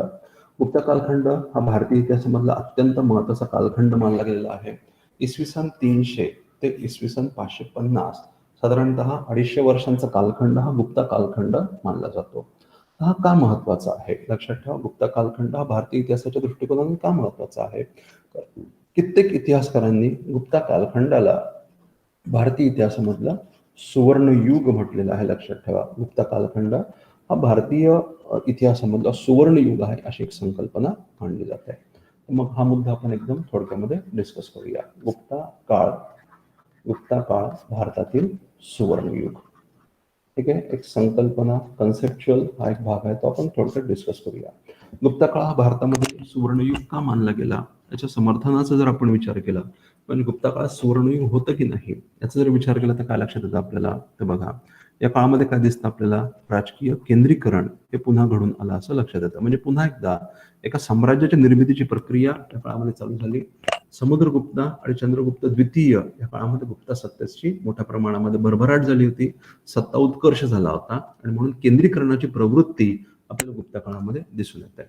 त्याचप्रमाणे लक्षात ठेवा, या काळामध्ये आपल्याला आर्थिक भरभराट देखील मोठ्या प्रमाणामध्ये दिसते. आर्थिक विकास, आर्थिक विकास याच्यामध्ये आपल्याला काय दिसतं की शहरांचा उदय होता, शहरे मोठ्या प्रमाणामध्ये विकसित झाली होती, परकीय व्यापाराला देखील मोठ्या प्रमाणामध्ये चालना मिळाली होती, परकीय व्यापारास चालना. त्या गोष्टी आपल्याला गुप्त काळामध्ये दिसून येतात. म्हणून आर्थिक विकासाची जी प्रक्रिया मौर्य आणि उत्तर मौर्य काळामध्ये होती, त्या प्रक्रियेचा अजून विस्तार, अजून विकास गुप्त काळामध्ये झाला होता आणि म्हणून भरभराटीची अवस्था गुप्त काळामध्ये दिसते. त्याचप्रमाणे आपल्याला काय दिसतं की मंदिर स्थापत्य शास्त्र खऱ्या अर्थाने या काळामध्ये सुरू झालं होतं. मंदिर स्थापत्य, टेम्पल आर्किटेक्चर आपण ज्याला म्हणतो, त्याची खऱ्या अर्थाने सुरुवात गुप्त काळामध्ये झाली. प्राथमिक स्वरूपामध्ये उत्तर मौर्य काळामध्ये, परंतु खऱ्या अर्थाने गुप्त काळामध्ये सुरुवात झाली असं मानलं जातं. त्याचप्रमाणे अनेक महत्वाच्या साहित्य रचना या काळामध्ये निर्माण झाल्या. साहित्य या काळामध्ये कालिदास, विशाखा दत्त यासारखे अत्यंत महत्वाचे काय म्हणतो त्याला साहित्यकार होऊन गेले. याच काळामध्ये पुराणांच्या रचनेची सुरुवात झाली होती, स्मृतींची रचना पूर्ण झाली होती. रामायण आणि महाभारत याच काळामध्ये पूर्णत्वास पोचले असं मानलं गेलेलं आहे. आणि त्यामुळे साहित्याच्या क्षेत्रामध्ये देखील खूप मोठ्या प्रमाणामध्ये विकास या गुप्त काळामध्ये झाला होता. त्या सगळ्या गोष्टींचा जर विचार केला तर सामाजिक क्षेत्र, आर्थिक क्षेत्र, राजकीय क्षेत्र याच्या काळामध्ये एक विकासाची अवस्था आपल्या लक्षात येतं आणि त्यामुळे कित्येक इतिहासकार गुप्त काळाला सुवर्णयुग होतं असं मानतात. परंतु त्याचबरोबर या मताला नाकारणारे सुद्धा इतिहासकार आहेत, या मताचं खंडन करणारे सुद्धा इतिहासकार आहेत. तर त्यांचं म्हणणं काय होतं, तर ते म्हणतात की राजकीय केंद्रीकरणाची वृत्ती जरी दिसली तरी केंद्रीकरण हे मर्यादित होतं. लक्षात ठेवा, राजकीय केंद्रीकरण हे मर्यादित होतं असं आपल्याला लक्षात येतं. म्हणजेच काय की गुप्तांची सत्ता, ठीक आहे, गुप्तांच्या सत्तेचा विचार केला तर उत्तर भारतामधला एका विशिष्ट भागामध्ये, कोर एरिया आपण ज्याला म्हणतो, तेवढ्या भागापुरतीच गुप्तांचं प्रत्यक्ष शासन होतं आणि इतर प्रदेशांमध्ये मात्र मांडलिकांचं वर्चस्व होतं. म्हणजेच काय, हे गुप्त शासकांची सत्ता ही मर्यादित होती असं लक्षात येतं. आणि म्हणूनच दुसरा मुद्दा या ठिकाणी महत्वाचा आहे. या काळामध्ये जी सामंतशाही व्यवस्था होती, तर सामंतशाहीच्या प्रभावाने, लक्षात ठेवा, सामंतशाहीच्या प्रभावाने आपल्याला विकेंद्रीकरणाचा जोर देखील दिसून येतो. म्हणजे जर आपण गुप्तांचा कोर गाभा प्रदेश जर सोडला तर बाहेरच्या प्रदेशामध्ये, बाह्य प्रदेशामध्ये आपल्याला सामंतशाहीचा प्रभाव दिसून येतो आणि म्हणूनच ठीक आहे, केंद्रीकरणाचा मुद्दा तितकासा योग्य नाही आहे असं म्हणलं जातं. ठीक आहे. त्याचप्रमाणे आपल्याला काय लक्षात येतं की इकडून व्यापारामध्ये भरभराट होती हे लक्षात जरी आलं तरी गुप्त काळात संपता नंतरचे जे शासक आहेत त्या काळामध्ये आपल्याला परकीय व्यापारामध्ये घट झाली असं देखील लक्षात येतं. परकीय व्यापारात काहीशी घट झाली असं आपल्याला या काळामध्ये लक्षात येतं. ठीक आहे. तर कुमारगुप्त नावाचा शासक आहे, त्याच्या संदर्भामधला एक अत्यंत महत्वाचा शिलालेख आहे मंदसौर शिलालेख. तर त्या ठिकाणी आपल्याला काय लक्षात येतं की रेशीम, सिल्कचा जो व्यापार होता, त्या सिल्कच्या व्यापारामध्ये घट झाली असं लक्षात येतं. आणि आपल्याला माहिती आहे की भारताच्या परकीय व्यापारामध्ये रेशमाचा हिस्सा, रेशमाचा शेअर हा खूप मोठ्या प्रमाणामध्ये होता आणि तो रेशमाचा व्यापार काहीसा मर्यादित झाला असं आपल्याला या काळामध्ये लक्षात येतं. म्हणजेच परकीय व्यापारामध्ये घट झाली होती, हा मुद्दा लक्षात घ्या. ओके. त्याचप्रमाणे आपल्याला अजून एक मुद्दा लक्षात येतो, ते म्हणजे अर्थव्यवस्थेचं नैसर्गिकरण किंवा स्थानिकीकरण म्हणूया सोप्या भाषेमध्ये सांगायचं तर अर्थव्यवस्थेचं स्थानिकीकरण, लोकलायझेशन ऑफ द इकॉनॉमी. म्हणजे आता जसं परकीय व्यापारामध्ये घट झाली तसा काहीसा अंतर्गत व्यापार देखील हळूहळू कमी व्हायला लागला होता आणि त्यामुळे गावांचे व्यवहार किंवा स्थानिक भागांचे व्यवहार हे स्थानिक भागांपुरतेच मर्यादित राहिले होते. अशा प्रकारची व्यवस्था आपल्याला दिसून, ज्याला आपण नंतरच्या काळामध्ये बलुतदारी असा शब्द वापरतो, तशा प्रकारची व्यवस्था. म्हणजे त्या भागामधले व्यवहार हे त्या भागापुरतेच मर्यादित राहतील आणि मग त्या ठिकाणी चलनाच्या ऐवजी वस्तू विनिमयाचा प्रामुख्याने अवलंब केला जाईल. याची प्राथमिक सुरुवात आपल्याला गुप्त काळामध्ये झाली असं लक्षात येतं. उत्तर गुप्त काळामध्ये या व्यवस्थेचं प्राबल्य मोठ्या प्रमाणामध्ये वाढलं होतं. त्याचप्रमाणे जर आपण सामाजिक क्षेत्राचा विचार केला तर काय लक्षात येतं की सामाजिक क्षेत्रातील, लक्षात घ्या, सामाजिक क्षेत्रातील अनेक कुप्रथा या काळामध्ये अस्तित्वात होत्या. जसं की आपल्याला या काळामध्ये सती व्यवस्थेचे संदर्भ मिळतात, या काळामध्ये आपल्याला देवदासी व्यवस्थेचे संदर्भ मिळतात. त्याचप्रमाणे जाती बंधनं जी होती ती देखील तीव्र झाली होती, याचे संदर्भ आपल्याला देखील मिळतात. तीव्र जाती बंधन आहे. तर मग एकीकडून आपल्याला काय दिसतंय की इकडून एक विशिष्ट क्षेत्रामध्ये आपल्याला भरभराट झालेली दिसते, विकास झालेला दिसतो, उत्कर्ष झालेला दिसतो. पण त्याचप्रमाणे इतर बाबींचा जर विचार केला तर आपल्याला काय लक्षात येतं, कुठेतरी घट झाली होती, कुठेतरी काहीतरी उणिवा निर्माण झाला होता असं लक्षात येतं. आणि म्हणून गुप्त काळ हा खऱ्या अर्थानं सुवर्णयुग होता असं म्हणता येणार नाही, असं एक दुसरं मत व्यक्त केलं जातं. तर लक्षात ठेवा, या ठिकाणी आपण काही मतं बघितली, समर्थन आणि खंडन, हे दोन्ही मतं लक्षात ठेवा. आणि या संदर्भामध्ये मी जी उदाहरणं तुम्हाला दिली होती, ती उदाहरणं परीक्षेच्या दृष्टिकोनातून लक्षात ठेवणं आवश्यक आहे. जसं की सामाजिक क्षेत्रातील कुप्रथांच्या स्वरूपामध्ये मी सती, देवदासी, जाती बंधने तीव्र झाली असं सांगितलं. लोकलायझेशन ऑफ द इकॉनॉमी किंवा परकीय व्यापारामध्ये घट हे सांगत असताना मंदसौरचा शिलालेखाचा उल्लेख आपण केला होता. हे सगळे मुद्दे आपल्या परीक्षेच्या दृष्टिकोनातून अत्यंत महत्वाचे आहेत, लक्षात घ्या. ओके, आता आपण पुढच्या पॉइंटकडे वळूया. ठीक आहे, लक्षात घ्या. आता गुप्तांचे महत्वाचे शासक आपण अभ्यासूयात. गुप्तांचे महत्वाचे शासक. तर गुप्तांचा पहिला महत्वाचा शासक होता श्रीगुप्ता, जो गुप्ता राजवटीचा संस्थापक मानला गेलेला आहे. लक्षात ठेवा, श्रीगुप्ता गुप्ता राजवटीचा संस्थापक मानला गेलेला आहे. त्याचं वर्णन काय केलं जातं की तो सुरुवातीला कुशाण सत्तेचा सामंत होता आणि कालांतराने जेव्हा कुशाण सत्ता कमकुवत झाली तेव्हा त्याचा फायदा घेऊन त्याने गुप्ता राजवट स्थापन केली आणि त्याने स्वतःला महाराज अशी पदवी घेतली होती असं सांगितलं जातं, महाराजा. ठीक आहे, तर हा कुशाणांचा सामंत होता. ओके, त्याने मग कुशाणांच्या कमकुवतपणाचा फायदा घेऊन आपली सत्ता प्रस्थापित केली आणि महाराज ही पदवी घेतली. नंतरच्या काळामध्ये इत्सिंग नावाचा जो चीनी प्रवासी भारतामध्ये आला होता, त्याच्यानुसार त्याने नालंदाजवळ बौद्ध भिक्षूंकरता मठ बांधून दिला होता आणि मग त्याच्या खर्चासाठी त्याने काही गावं बांधून दिली होती, म्हणजे गावांचं उत्पन्न त्या मठाला देऊ केलं होतं, असा संदर्भ आपल्याला आहे. ठीक आहे, तर हा मुद्दा महत्वाचा आहे. ठीक आहे, कारण का की गुप्ता शासक हे प्रामुख्याने वैष्णवपंथीय हिंदू धर्माचे पाईक आणि आश्रयदाते मानले गेलेले आहेत.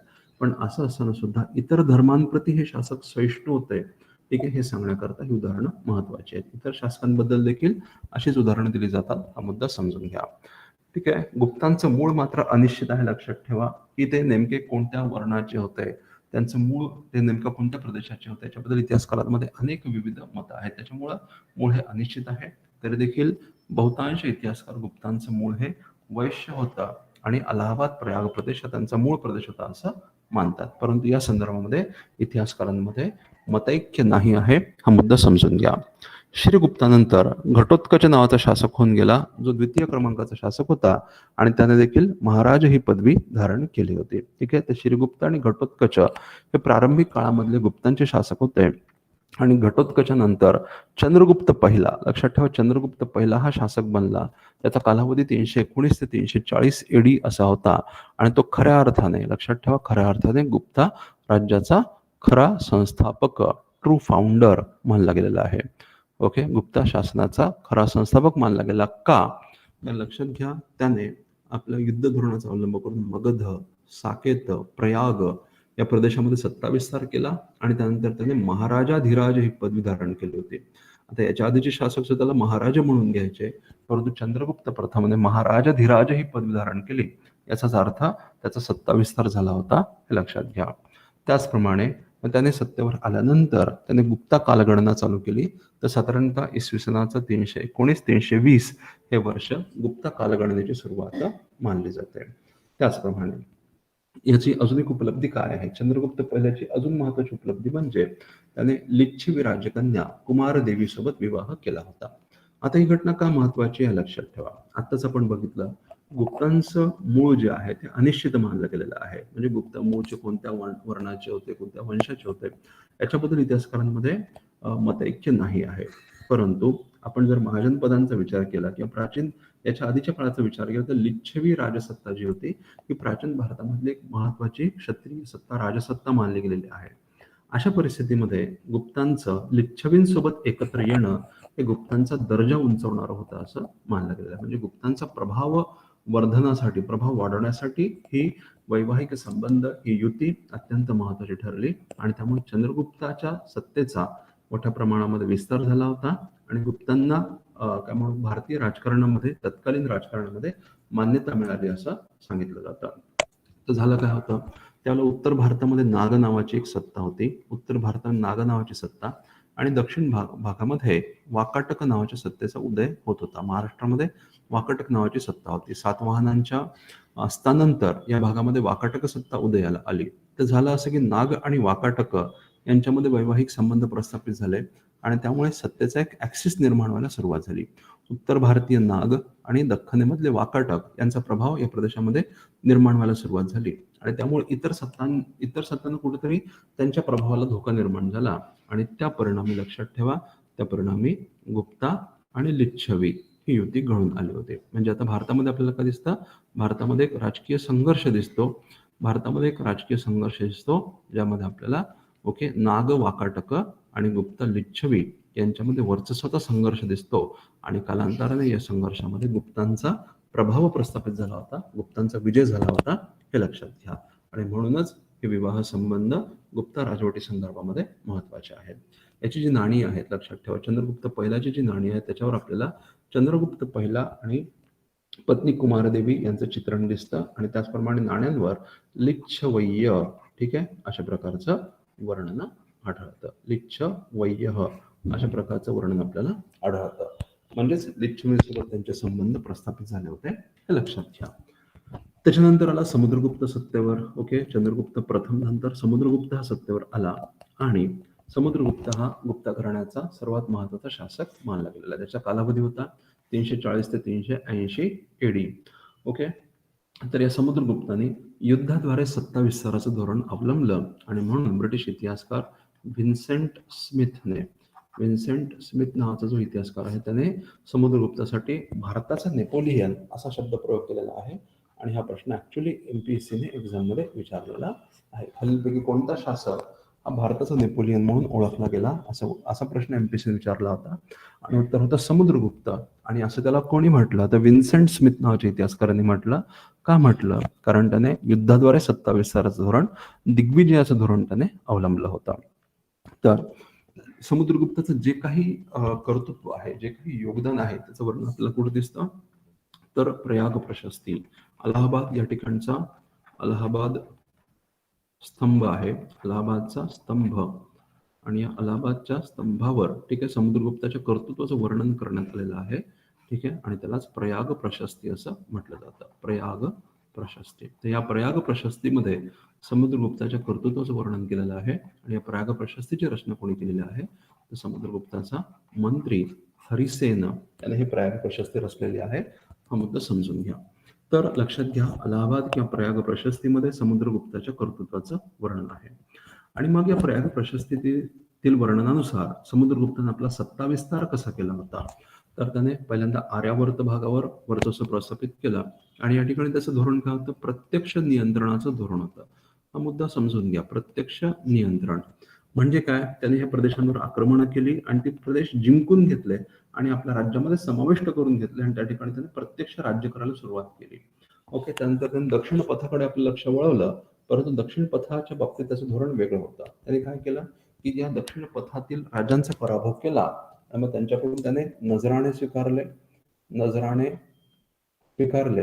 वर्चस्व मान्य करायला भाग पाडलं आणि त्यानंतर त्यांना मुक्त केलं. म्हणजे काय की नावापुरतं का होईना दक्षिण पथातील शासक गुप्तांचं वर्चस्व मान्य करतील, परंतु कारभाराच्या बाबतीमध्ये मात्र ते स्वायत्त असतील, अशा प्रकारची रचना त्याने केली होती.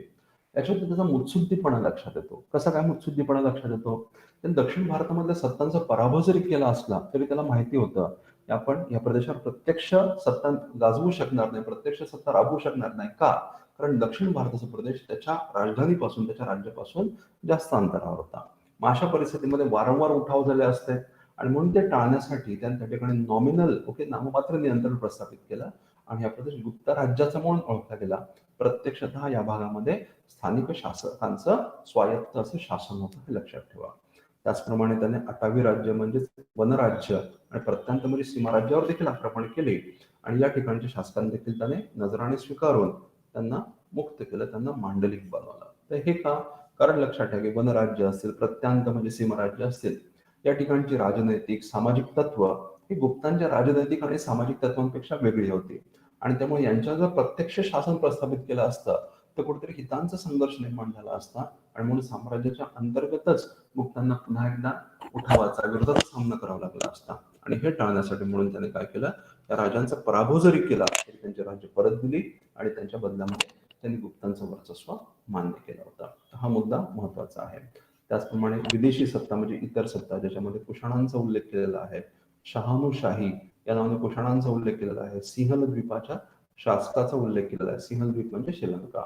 सिंहल द्वीपाचा उल्लेख केलेला आहे. तर कुशाण, सिंहल द्वीप यांचा देखील, या लोकांनी देखील समुद्रगुप्ताचं वर्चस्व मान्य केलं होतं. त्याला भेटी दिल्या, नजराणे दिले आणि त्यांनी गुप्तांचा प्रभाव मान्य केला.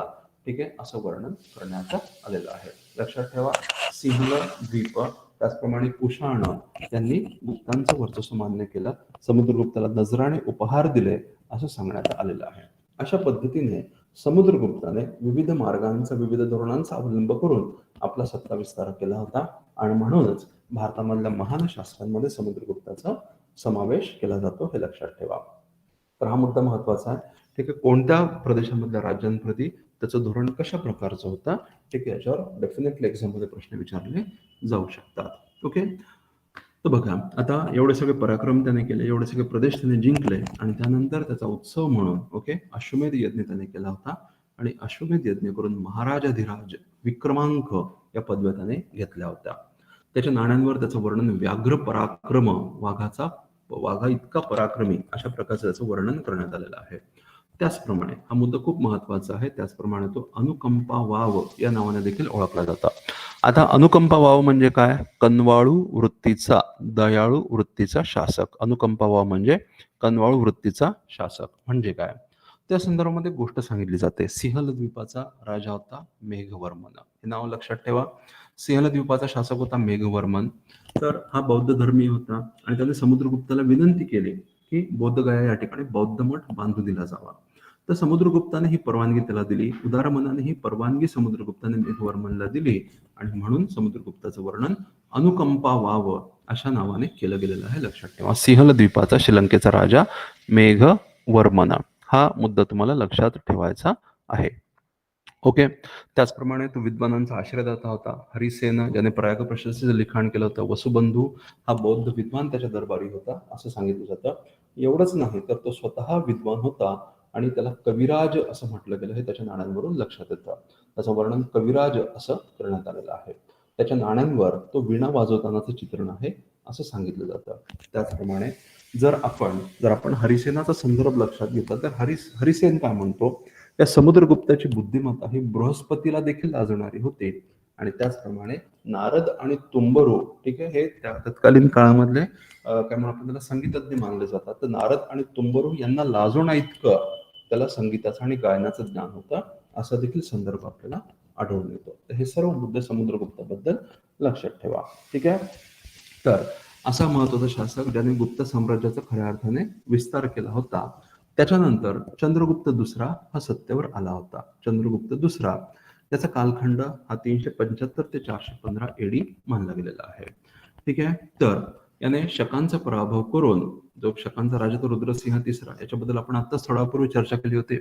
तर शकांचा शासक रुद्रसिंह तिसरा याचा पराभव करून गुजरात, माळवा आणि सौराष्ट्र हे प्रदेशाने आपल्या साम्राज्याला जोडले होते आणि याचा संदर्भ आपल्याला देवी चंद्रगुप्त या विशाखा दत्ताच्या नाटकामध्ये सापडतो. विशाखा दत्ताने एक नाटक लिहिलं होतं. त्या नाटकाचं नाव आहे देवी चंद्रगुप्त आणि या देवी चंद्रगुप्त नावाच्या साहित्यामध्ये आपल्याला चंद्रगुप्त द्वितीयच्या पराक्रमाचं वर्णन सापडतं. तर गोष्ट काय आहे की बेसिकली झालं असं होतं की समुद्रगुप्ताच्या मृत्यूनंतर त्याचा मुलगा रामगुप्त हा सत्तेवर आला होता. परंतु रामगुप्त जो होता तो कमकुवत असा शासक होता आणि त्याच्या काळामध्ये शक शासक रुद्रसिंह तृतीय यांनी गुप्ता राज्यावर आक्रमण करण्याचा प्रयत्न केला होता आणि रामगुप्तच्या पत्नीची म्हणजे ध्रुवदेवीची त्याने मागणी केली होती. मग अशा परिस्थितीमध्ये चंद्रगुप्त दुसराने पुढाकार घेतला आणि मग त्याने तो छद्म वेशामध्ये म्हणजे स्त्रीच्या वेशामध्ये तो शकांच्या शिबिरामध्ये घुसला आणि त्याने रुद्रसिंहाचा पराभव केला, हत्या घडवून आणली आणि त्यानंतर गुप्ता सैन्याने शक सैन्याचा पराभव केला आणि त्या ठिकाणीच चंद्रगुप्त द्वितीय थांबला नाही, तर त्याने मग आपलं आक्रमण चालूच ठेवलं आणि गुजरात, माळवा, सौराष्ट्र हे प्रदेश त्याने जिंकले आणि या संपूर्ण भूभाग त्याने आपल्या राज्याला जोडला. आणि मग या विजयाचं सेलिब्रेशन म्हणून, या विजयाचं एक प्रतीक म्हणून त्याने स्वतःला शकारी विक्रमादित्य ही पदवी घेतली होती. शकारी म्हणजे शकांचा शत्रू, ठीक आहे, शकांचा शत्रू विक्रमादित्य ही पदवी त्याने स्वतःसाठी घेतली होती. लक्षात ठेवा, हे वर्णन आपल्याला देवी चंद्रगुप्त नावाच्या साहित्यामध्ये सापडतं. त्याचप्रमाणे त्याने चांदीची नाणी सुरू केली होती. त्या चांदीच्या नाण्यांना रुप्यक असं म्हटलं जात होतं. लक्षात ठेवा, रुप्यक या नावाने चांदीची नाणी त्याने काढली होती. हा मुद्दा या ठिकाणी समजून घेतला पाहिजे. तर एकीकडून त्याने युद्धाद्वारे आपल्या सत्ता विस्ताराचं धोरण जसं चालू ठेवलं, त्याचप्रमाणे विवाह संबंधांच्या माध्यमातून देखील त्याने आपला प्रभाव विस्ताराचं धोरण चालू ठेवलं होतं. या संदर्भामध्ये 2 उदाहरणं अत्यंत महत्वाची लक्षात ठेवा. ही 2 उदाहरणं कोणती आहेत? एक म्हणजे त्याने स्वतः नागराजकन्या कुबेर नागासोबत त्याने विवाह केला होता. लक्षात ठेवा, नागराजकन्या कुबेर नागासोबत त्याचा विवाह झाला होता. त्याचप्रमाणे त्याने आपली मुलगी प्रभावती गुप्ता हिचा विवाह वाकाटक राजपुत्र रुद्रसेन द्वितीय याच्यासोबत करून दिला होता. म्हणजे एकीकडून त्यांनी नागांशी विवाह संबंध जोडले, त्याचप्रमाणे वाकाटकांशी देखील त्यांनी विवाह संबंध जोडले होते. म्हणजेच आता गुप्तांची सत्ता ही भारतामधली महत्वाची सत्ता झाली होती, बनली होती. आपल्याला या उदाहरणावरून लक्षात येतं. हा मुद्दा अत्यंत महत्वाचा समजून घ्या. ओके, तर त्याने एकीकडून युद्धाद्वारे सत्ता विस्ताराचं धोरण आणि विवाह संबंधांच्या माध्यमातून आपला प्रभाव वाढवण्याचं धोरण त्याने ठेवलं होतं. त्याचप्रमाणे त्याच्या काळामध्ये मोठ्या प्रमाणामध्ये आर्थिक भरभराट आणि तांत्रिक प्रगती झाली असं देखील मानलं जातं. आणि याचं उदाहरण म्हणजे मेहरोली येथील लोहस्तंभ. लक्षात ठेवा, या ठिकाणी लोहस्तंभाचं मी तुम्हाला चित्र दिलेलं आहे. तर हा जो लोहस्तंभ आहे तो सध्या दिल्ली येथील मेहरोली या ठिकाणी स्थित आहे. सुरुवातीला हा गुप्ता राज्यामध्ये स्थित होता आणि नंतर जेव्हा मुस्लिम शासन काळामध्ये अल्तमश नावाचा जो शासक होता त्याने हा स्तंभ मेहरोली या ठिकाणी हलवला असं मानलं गेलेलं आहे. त्याचं वैशिष्ट्य काय आहे लक्षात ठेवा. हा याचा कालावधी काय होता? इसवी सनाचा 4थं शतक हा चंद्रगुप्त दुसऱ्याचा कालावधी आहे. तर साधारणतः 1500-1600 वर्ष या स्तंभाला झालेले आहेत. परंतु त्याच्यावर जरा देखील आपल्याला गंज चढलेला दिसत नाही. म्हणजे रस्टिंग इफेक्ट आपण ज्याला म्हणतो तो आपल्याला या स्तंभावर दिसत नाही. त्यांनी अशा पद्धतीनं या स्तंभावर कोटिंग केलेलं होतं, आवरण चढवलं होतं की त्यामध्ये आपल्याला गंज चढल्याचा परिणाम दिसत नाही. याचं वैशिष्ट्य आहे. याच्यावरूनच आपल्या लक्षात येतं की गुप्त काळामध्ये मोठ्या प्रमाणामध्ये तांत्रिक प्रगती झाली होती. तर हे याचं उदाहरण मानलं जातं मेहरोली येथील लोहस्तंभ. आणि हा लोहस्तंभ चंद्रगुप्त द्वितीय याच्या काळामध्ये निर्माण झाला होता असं मानलं गेलेलं आहे. त्याचप्रमाणे लक्षात ठेवा, चंद्रगुप्त द्वितीयच्या नाण्यांवर तो सिंहाची शिकार करत असताना दाखवलेला आहे. सिंहाची शिकार करत असताना चित्रण असल्यामुळं त्याला सिंह विक्रम म्हटलं जातं. हे लक्षात ठेवा, सिंह विक्रम ही पदवी त्याला देण्यात आलेली आहे. ओके, जसं मुद्दा समजून घ्या. ओके, ही समुद्रगुप्ताचं वर्णन व्याघ्र पराक्रम असं केलेलं आहे. त्याचप्रमाणे चंद्रगुप्ताचं वर्णन, ठीक आहे, चंद्रगुप्ताचं वर्णन हे सिंह विक्रमाचं करण्यात आलेलं आहे. ओके, तर चंद्रगुप्त द्वितीयच्या काळामध्ये फाहियान हा चिनी प्रवासी आला होता असं आपल्याला लक्षात येतं. फाहियान हा चिनी प्रवासी या काळामध्ये आला होता. तर साधारणतः 405 ते 411 हा फाहियानचा कालखंड मानला गेलेला आहे. ओके, फाहियान हा 405 ते 411 या काळामध्ये भारतामध्ये येऊन गेला होता आणि त्या काळामध्ये चंद्रगुप्त द्वितीय हा गुप्ता घराण्याचा शासक होता. आता गमतीचा भाग म्हणजे त्याने गुप्त राज्याला भेट तर दिली होती, परंतु त्याच्या लिखाणामध्ये चंद्रगुप्ताचा कुठेही प्रत्यक्ष उल्लेख आपल्याला आढळून येत नाही. हा मुद्दा समजून घ्या. त्याने या भागामधला राजा असं वर्णन केलेलं आहे, या भागामधला राजा सहिष्णू आहे, कल्याणकारी आहे असं सांगितलं. पण चंद्रगुप्त द्वितीयचा नाव मात्र आपल्याला या ठिकाणी उल्लेख आपल्याला सापडत नाही. हा मुद्दा महत्वाचा आहे. मग तो काय सांगतो की या ठिकाणच्या राजाची राजवट ही सहिष्णू होती. ओके, या ठिकाणच्या राजवटीची कार्य ही कल्याणकारी अशा स्वरूपाची होती. रस्ते, धर्मशाळा, मोफत औषधालय यांची उभारणी झाली होती असं तो सांगतो. त्याचप्रमाणे भारतामधल्या लोकांचं वर्णन करत असताना तो असं म्हणतो की भारतातील लोक हे सदाचारी आणि विद्याप्रेमी आहेत. ठीक आहे, हा संदर्भ या ठिकाणी महत्वाचा आहे. भारतातील लोकांचं वर्णन करत असताना तो भारतीय लोक हे सदाचारी आणि विद्याप्रेमी आहेत असं म्हणतो. त्याचप्रमाणे ओके, भारतामध्ये व्यापाराची मोठ्या प्रमाणामध्ये प्रगती झालेली आहे आणि त्याचप्रमाणे श्रेणी, ओके, विविध व्यापारी श्रेणी अस्तित्वात होत्या असं त्याने लिहून ठेवलेलं. व्यापारी श्रेणी, तर श्रेणी म्हणजे काय? संघटित स्वरूपामध्ये. लक्षात ठेवा, श्रेणीचा अर्थ काय होतो? संघटित स्वरूपामध्ये वस्तूंची निर्मिती, ठीक आहे, उद्योग आपण त्याला म्हणून संघटित उद्योग, त्याचप्रमाणे संघटित स्वरूपामध्ये व्यापार. अनेक व्यापारी एकत्र येऊन व्यापार करत असत, त्याला व्यापारी श्रेणी असं म्हटलं जायचं. आणि त्याचप्रमाणे उद्योजकांच्या म्हणजे आर्टिझन्स गिल्ड सुद्धा होता, त्यामध्ये संघटित स्वरूपामध्ये वस्तूंची निर्मिती केली जायची. एवढंच नाही तर कर्ज देणं घेण्यासाठी श्रेष्ठी नावाचा वर्ग अस्तित्वात होता, त्याचं वर्णन देखील फाही यांनी केलेलं आहे. ओके, त्याचप्रमाणे त्यांना चांडाळ हा जो समाज घटक होता, चांडाळ नावाचा जो समाज घटक होता, त्यांना कशा पद्धतीने वागवलं जायचं याचं वर्णन देखील फाही यांनी केलेलं आहे. म्हणजे चांडाळ जेव्हा गावामध्ये प्रवेश करेल तेव्हा त्यांना त्यांच्यावर काही बंधनं होती, असं गावामध्ये प्रवेश करत असताना इतरांना पूर्वसूचना दिली पाहिजे, अशा प्रकारचं बंधन चांडाळांवर होतं, असं वर्णन फाही यांनी केलेलं आहे. त्याचप्रमाणे फाही यांनी पाटलीपुत्राला देखील भेट दिली होती आणि त्या ठिकाणच्या अशोकाच्या राजवाड्याचं वर्णन त्यांनी केलं होतं. हा मुद्दा समजून घ्या. तर फाहियान हा चंद्रगुप्त द्वितीयच्या काळामध्ये आला होता. त्याचप्रमाणे चंद्रगुप्ताने नवरत्नांना आश्रय दिला होता, हा मुद्दा समजून घ्या. आणि या नवरत्नांपैकी महत्वाची नवरत्न कोणती होती लक्षात ठेवा. या नवरत्नांपैकी महत्वाची नावं कोणती होती, तर एक आहे कालिदास, विशाखदत्त, त्याचप्रमाणे अमरसिंह. ठीक आहे, ही या काळामधली महत्वाची नवरत्न मानली गेलेली आहेत. तर कालिदास हा चंद्रगुप्त द्वितीयाचा समकालीन होता आणि त्याच्या दरबारी आश्रयास होता असं मानलं जातं, हे लक्षात घ्या. नंतर पुढचा शासक होता कुमारगुप्त, जो की कार्तिकेयाचा उपासक मानला गेलेला आहे. कुमारगुप्त हा कार्तिकेयाचा उपासक मानला गेला. हा महत्वाचा मुद्दा आहे, कारण आपल्याला माहिती आहे की गुप्त शासक हे वैष्णवपंथी होते, परंतु कुमारगुप्त हा कार्तिकेयाचा उपासक होता. तर त्याने देखील अश्वमेध यज्ञ केला होता आणि महेंद्रादित्य, श्री महेंद्र, अश्वमेध महेंद्र अशा पदव्या त्याने घेतल्या होत्या. तर त्याच्याच काळामध्ये पुष्यगुप्त नावाच्या टोळीने, जी की मध्य भारतामधली टोळी होती आणि त्याचप्रमाणे मध्य आशियामधल्या हुण नावाच्या टोळीने आक्रमण केली होती, परंतु ही आक्रमणं राजपुत्र स्कंदगुप्ताने परतावून लावली होती. हा मुद्दा महत्वाचा आहे, कारण स्कंदगुप्त हुण आक्रमणांच्या संदर्भामध्ये स्कंदगुप्त हा शासक महत्वाचा मानला जातो. आणि हा प्रश्न एक्झाम मध्ये आलेला आहे की महेंद्रादित्य ही पदवी खालीलपैकी कोणत्या शासकाने घेतली होती, उत्तर होतं कुमारगुप्त. हा ऍक्च्युअली एक्झाम मध्ये विचारला गेलेला प्रश्न आहे. ओके, त्याचप्रमाणे नालंदा येथे बौद्ध विहार स्थापनेला त्याने मदत केली होती आणि त्याच्यातूनच कालांतराने नालंदा विद्यापीठाची पायाभरणी झाली असं मानलं गेलं आहे. तर हा मुद्दा समजून घ्या. नालंदा विद्यापीठाची प्राथमिक सुरुवाती कुमारगुप्त याच्या काळामध्ये झाली होती. म्हणजेच आपल्याला पुन्हा पुन्हा वारंवार काय मुद्दा लक्षात येतो, गुप्ता शासक हे सहिष्णू वृत्तीचे होते, हा मुद्दा ठिकाणी समजून घेतला पाहिजे. आता गुप्ता घराण्यामधला शेवटचा महत्वाचा शासक आहे तो म्हणजे समुद्रगुप्ता. आत्ताच आपण बघितलं की त्याने हुणांच्या आक्रमणाचा यशस्वीपणे सामना केला होता. राजपुत्र असताना देखील आणि शासक बनल्यानंतर देखील त्याने हुणांच्या आक्रमणाचा यशस्वीपणे सामना केला आणि म्हणूनच आर्यावर्ताचा परित्राता असं त्याचं वर्णन करण्यात आलेलं आहे.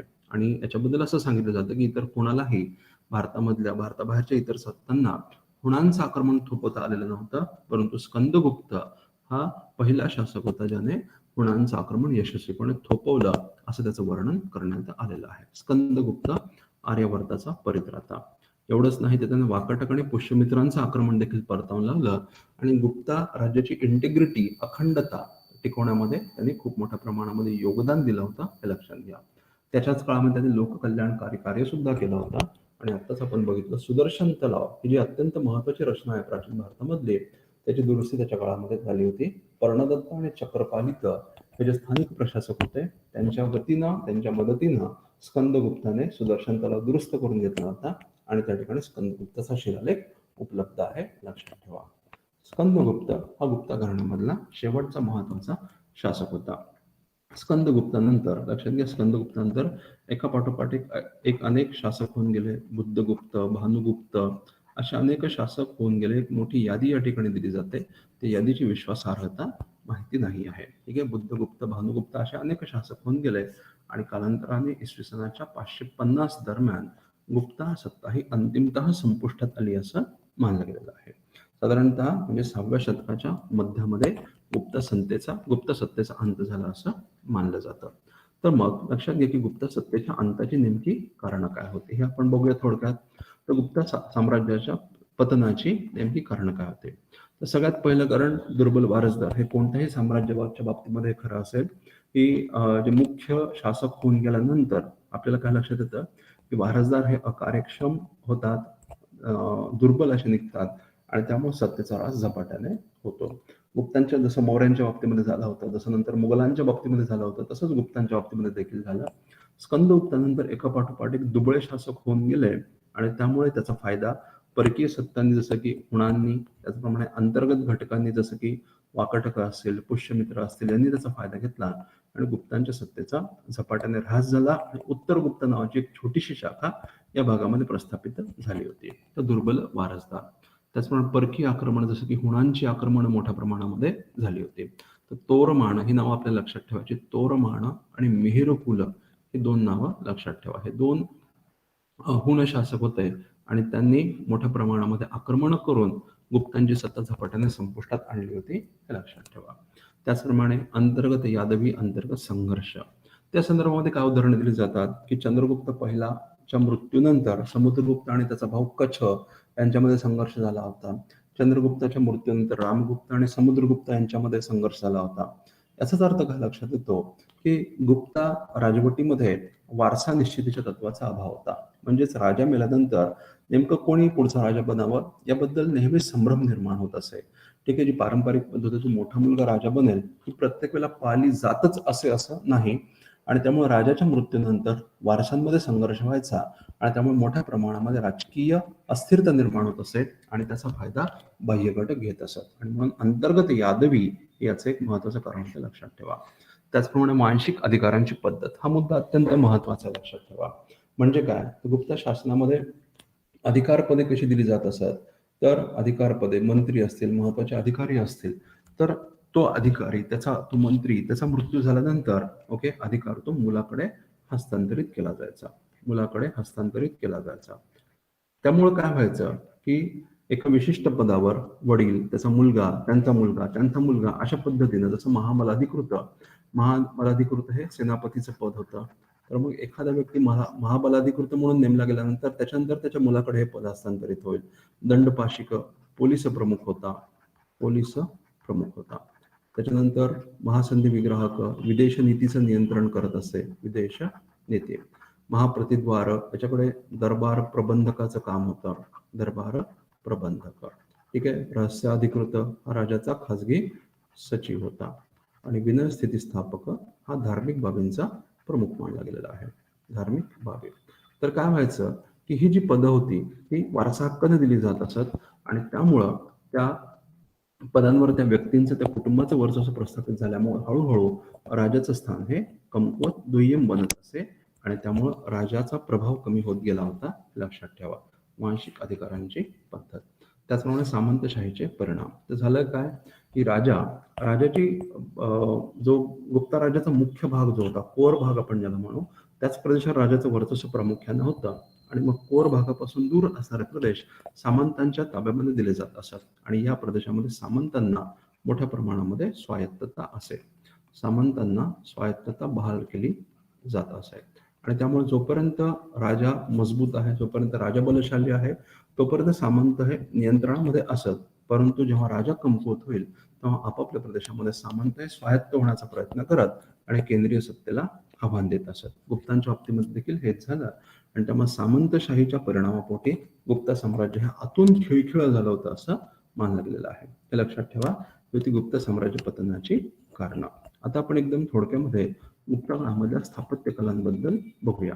लक्षात ठेवा, जसं मी तुम्हाला सांगितलं की मंदिरांच्या रचनेची सुरुवात, मंदिरांच्या स्थापत्याची सुरुवात हे गुप्त काळाचं वैशिष्ट्य आहे आणि या काळामध्ये काही महत्वाच्या रचना निर्माण झाल्या होत्या. त्या ठिकाणी मी ती यादी दिलेली आहे, तुम्हाला ती लक्षात ठेवायची आहे, कारण याच्यावर एक प्रश्न ऑलरेडी विचारला गेलेला आहे आणि नक्कीच अजून प्रश्न विचारले जाऊ शकतात. तर मध्य प्रदेशमधल्या एरण या ठिकाणी वराह अवतार, विष्णूचा जो वराह अवतार आहे त्याचं प्रतीक किंवा त्याचं चित्रण करणारं एक वराह मंदिर आहे. विष्णू वराह मंदिर, एरण येथील वराह मंदिर, हे लक्षात ठेवा. त्याचप्रमाणे तिगव्वा या ठिकाणचं विष्णू आणि कंकाली देवीचं मंदिर हे देखील गुप्त काळामधलं महत्वाचं मानलं गेलेलं आहे. भुमरा या ठिकाणचं शिव मंदिर हे देखील महत्वाचं आहे. नाचना कोठार या ठिकाणचं पार्वती मंदिर, त्याचप्रमाणे देवगड येथील दशावतार मंदिर, ही गुप्त काळामधले मंदिरांची मुख्य उदाहरणं आहेत, लक्षात ठेवा. मुख्य उदाहरणे. तर हे तुम्हाला व्यवस्थितपणे लक्षात ठेवायचे, याच्यावर वारंवार प्रश्न विचारले जाऊ शकतात.